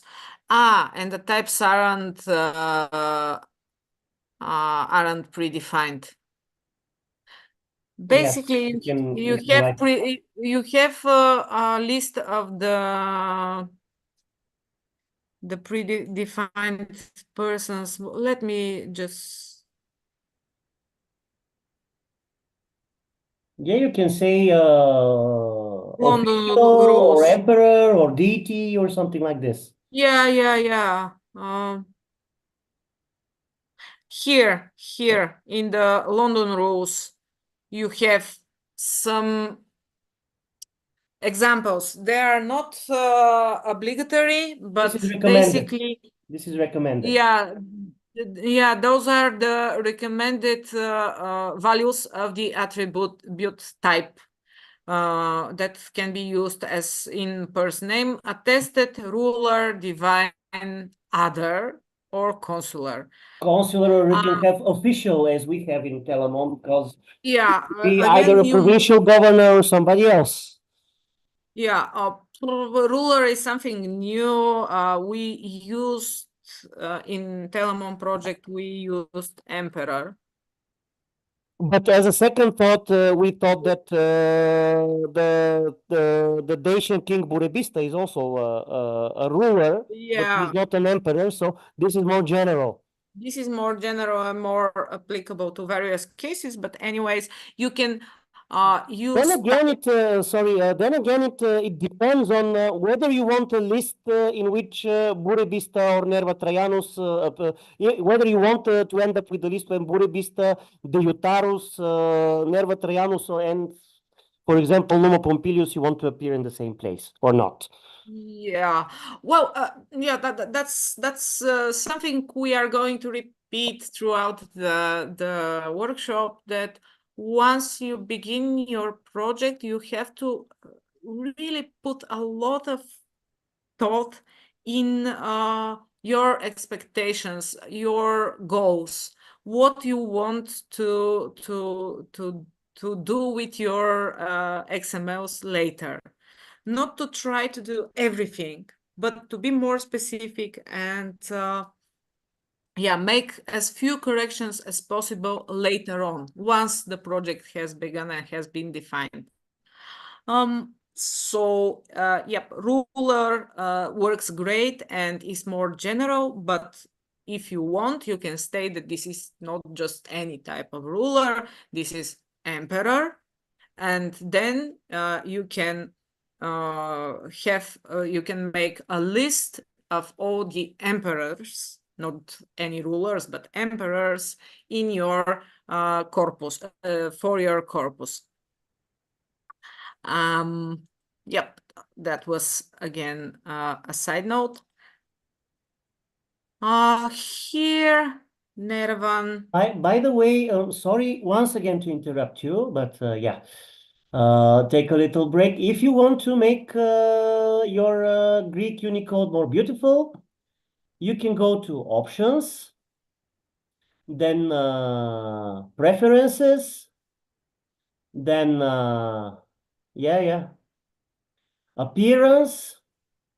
Appearance is on the left-hand side menu. Appearance in fonts. Open it. Fonts, yes. And you can edit all the fonts to be something like the Latino type or something like this. And in case of the Greek, especially, it will render your Greek text more beautiful. Now it's a bit.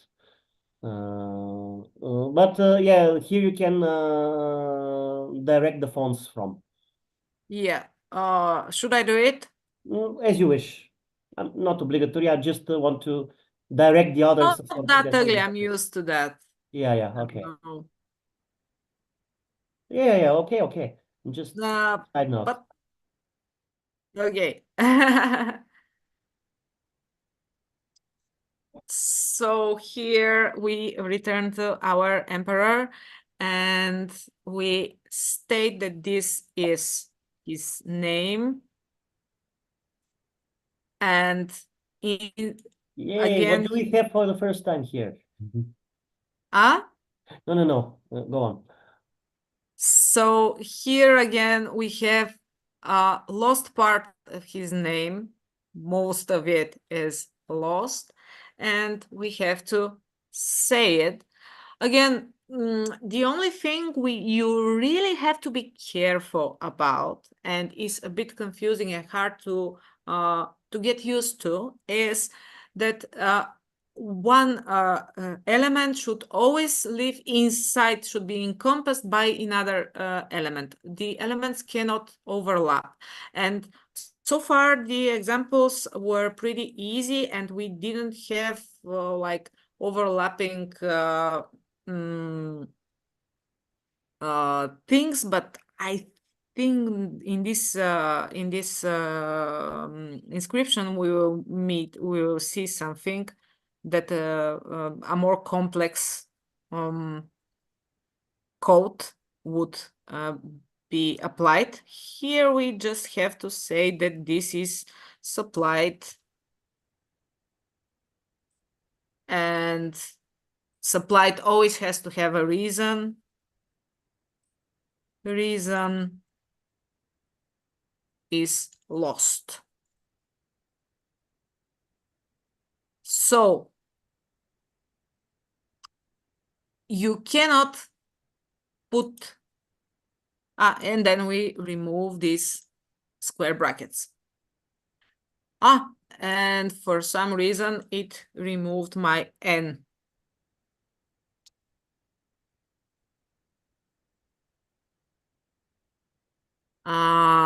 You can put some new lines here in order to keep it. You cannot have new line here where the name is, but elsewhere between the different tags, you can have white space, you can have new lines and so on, in order to keep your XML more clear and visible. Here we have space in the text as well, so I will just transfer this to a new line. Traia non. What do we have to make here? With this dash? Break no, yeah. Break, up, wrong alphabet.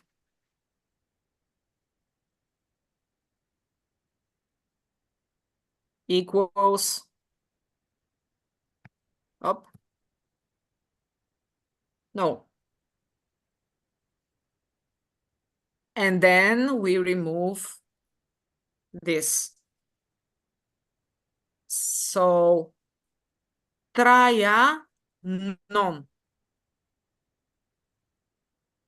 And traia non, the whole thing is a name.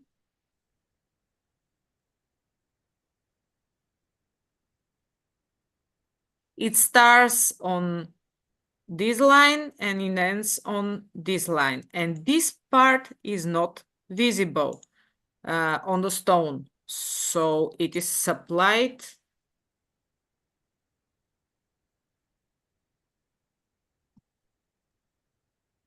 with reason lost. And then we remove the square brackets, and for some reason the first letter goes with them. Probably some of you may have this phenomenon as well. I have no idea, but with some of my computers that I've used throughout the years tend to erase letters while using Oxygen, others don't. Just keep a close eye on what is displayed and what are you doing, because sometimes Oxygen just does that. Nobody knows why. It's a lousy explanation, but that's all I can give you as such.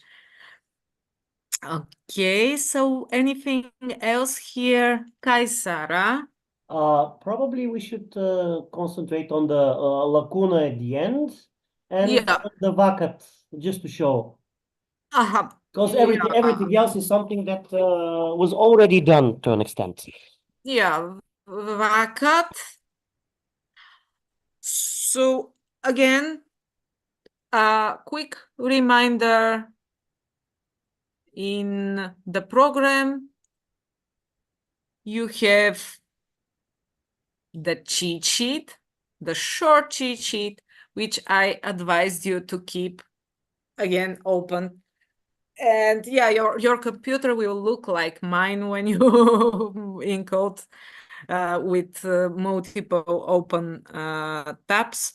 But here you have a line lost and a gap reason, a gap. And we did have a vacat in our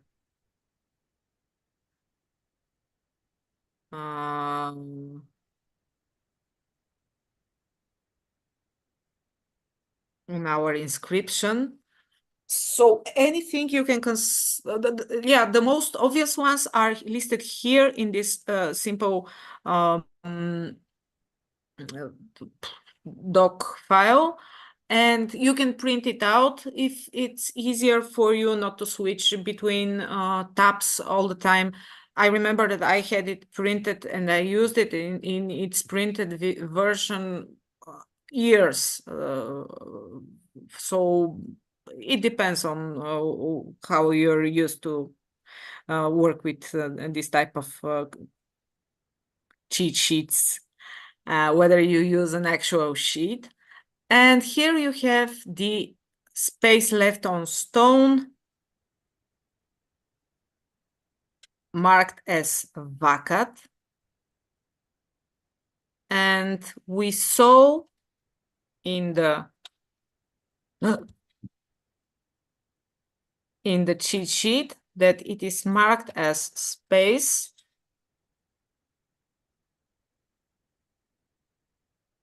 And it's close tag. And then we should define that it has some extent, but this extent is unknown.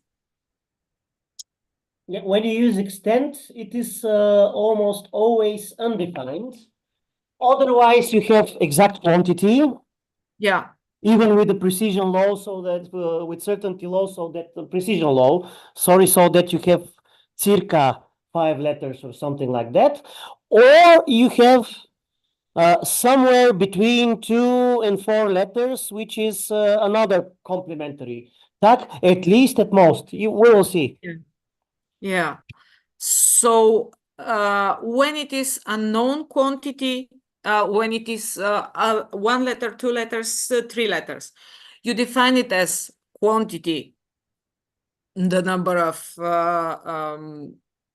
units, and then you have to define the unit as well, because it may be unit lines, not character. You may miss the author may have left 3 lines space.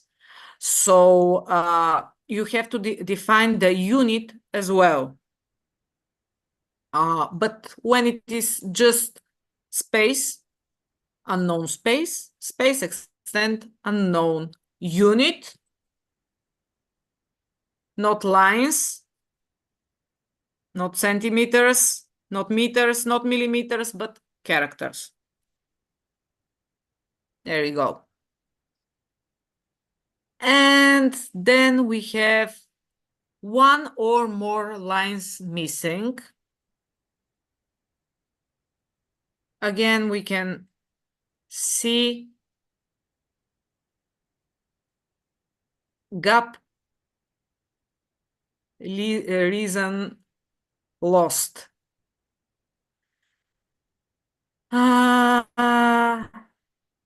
Here it is.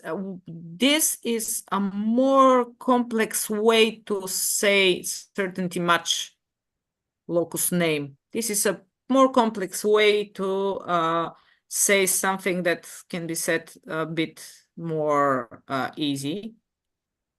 So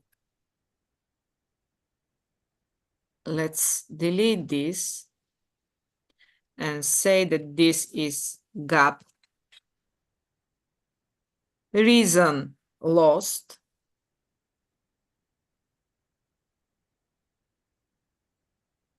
Here you see extent and you see at least at most. extent And unknown. Unknown, and unit. Here we don't know whether whether on the stone there was 1 line or more than 1 lines. Missing. Unit line. And now we need... you can also make this into an empty element, a close element. You don't need to have an opening and a closing tag. But this is something that you don't need to do. It is obligatory. It's okay.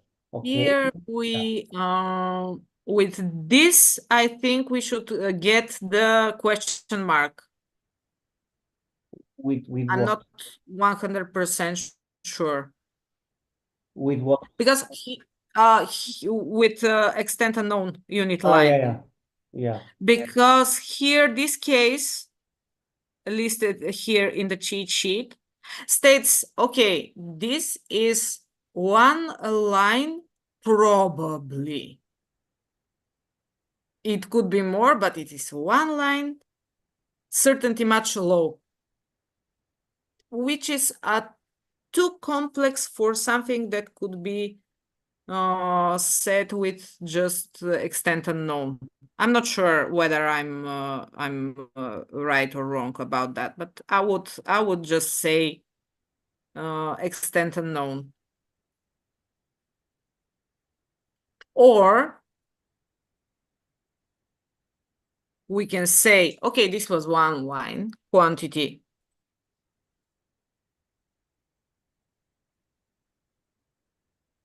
One unit line, but we are not certain. And we will add this attribute certainty, and we will say we are low. This is low certainty. We are not sure about this.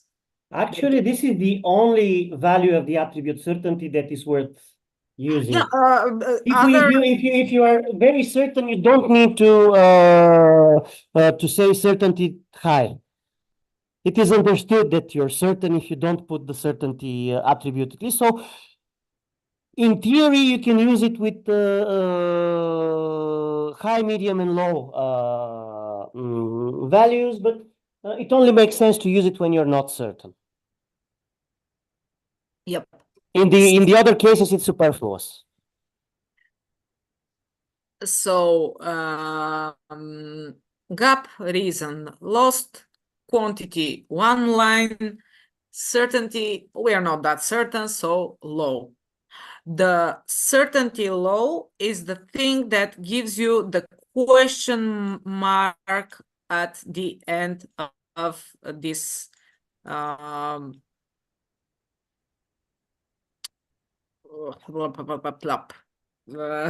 dashes, the string of dashes, and then we'll close it with a question mark. Okay, I don't know whether we have something interesting. Yep. I think we should call it a day now, and thank you very much. Is it that way? Yeah, it's time now, and I think that everybody is pretty much tired, and probably you are the most tired. But now, if you have some other questions or comments, and let us see how to proceed with. Shall we leave it to you to finish these inscriptions until tomorrow, or you will not have the time, and then tomorrow we first thing examine what you have done. If you have some red stuff in your files, and let us see what's wrong with them or something like this. Okay. Please stop me. I was prepared to speak for 1 more hour because I got confused about the time difference. You have the opportunity to do so if you wish. But yes, It's good idea. sorry? Okay, I said it's good idea. Okay, Check okay. tomorrow. So To check tomorrow tomorrow. we start with this. If anybody has any problems with their files, and see makes us see them, and then we tell them what could possibly be wrong. I hope it doesn't eat too much of our time, because we need also to move on. I hope it was not also too much for you on this first day, but I hope that most of the things should be pretty much, even if technically you have to get used to some stuff, it's pretty much intuitive. It's editing an inscription, but only with different means, different techniques. But basically, this is what an epigrapher does, more or less. And yeah, okay. It was fantastic. Oh, Sorry thank you very for much. being that, for keeping you additional minutes. Sorry, my bad. Oh, it's okay. Okay, so I believe that we will, you just have to, I would like to ask you to save your impressions for another survey that we will have to take, just to make sure that we align expectations and training needs with what followed. So please also just have in mind that there will be another survey. And if there is anything that you would like to for our trainers to repeat, just so that you get the whole training, please do let us know, or you can, if you don't want to ask in person, you can write in chat or in separate emails. Just let us know the things that you would like to hear once again during the workshop.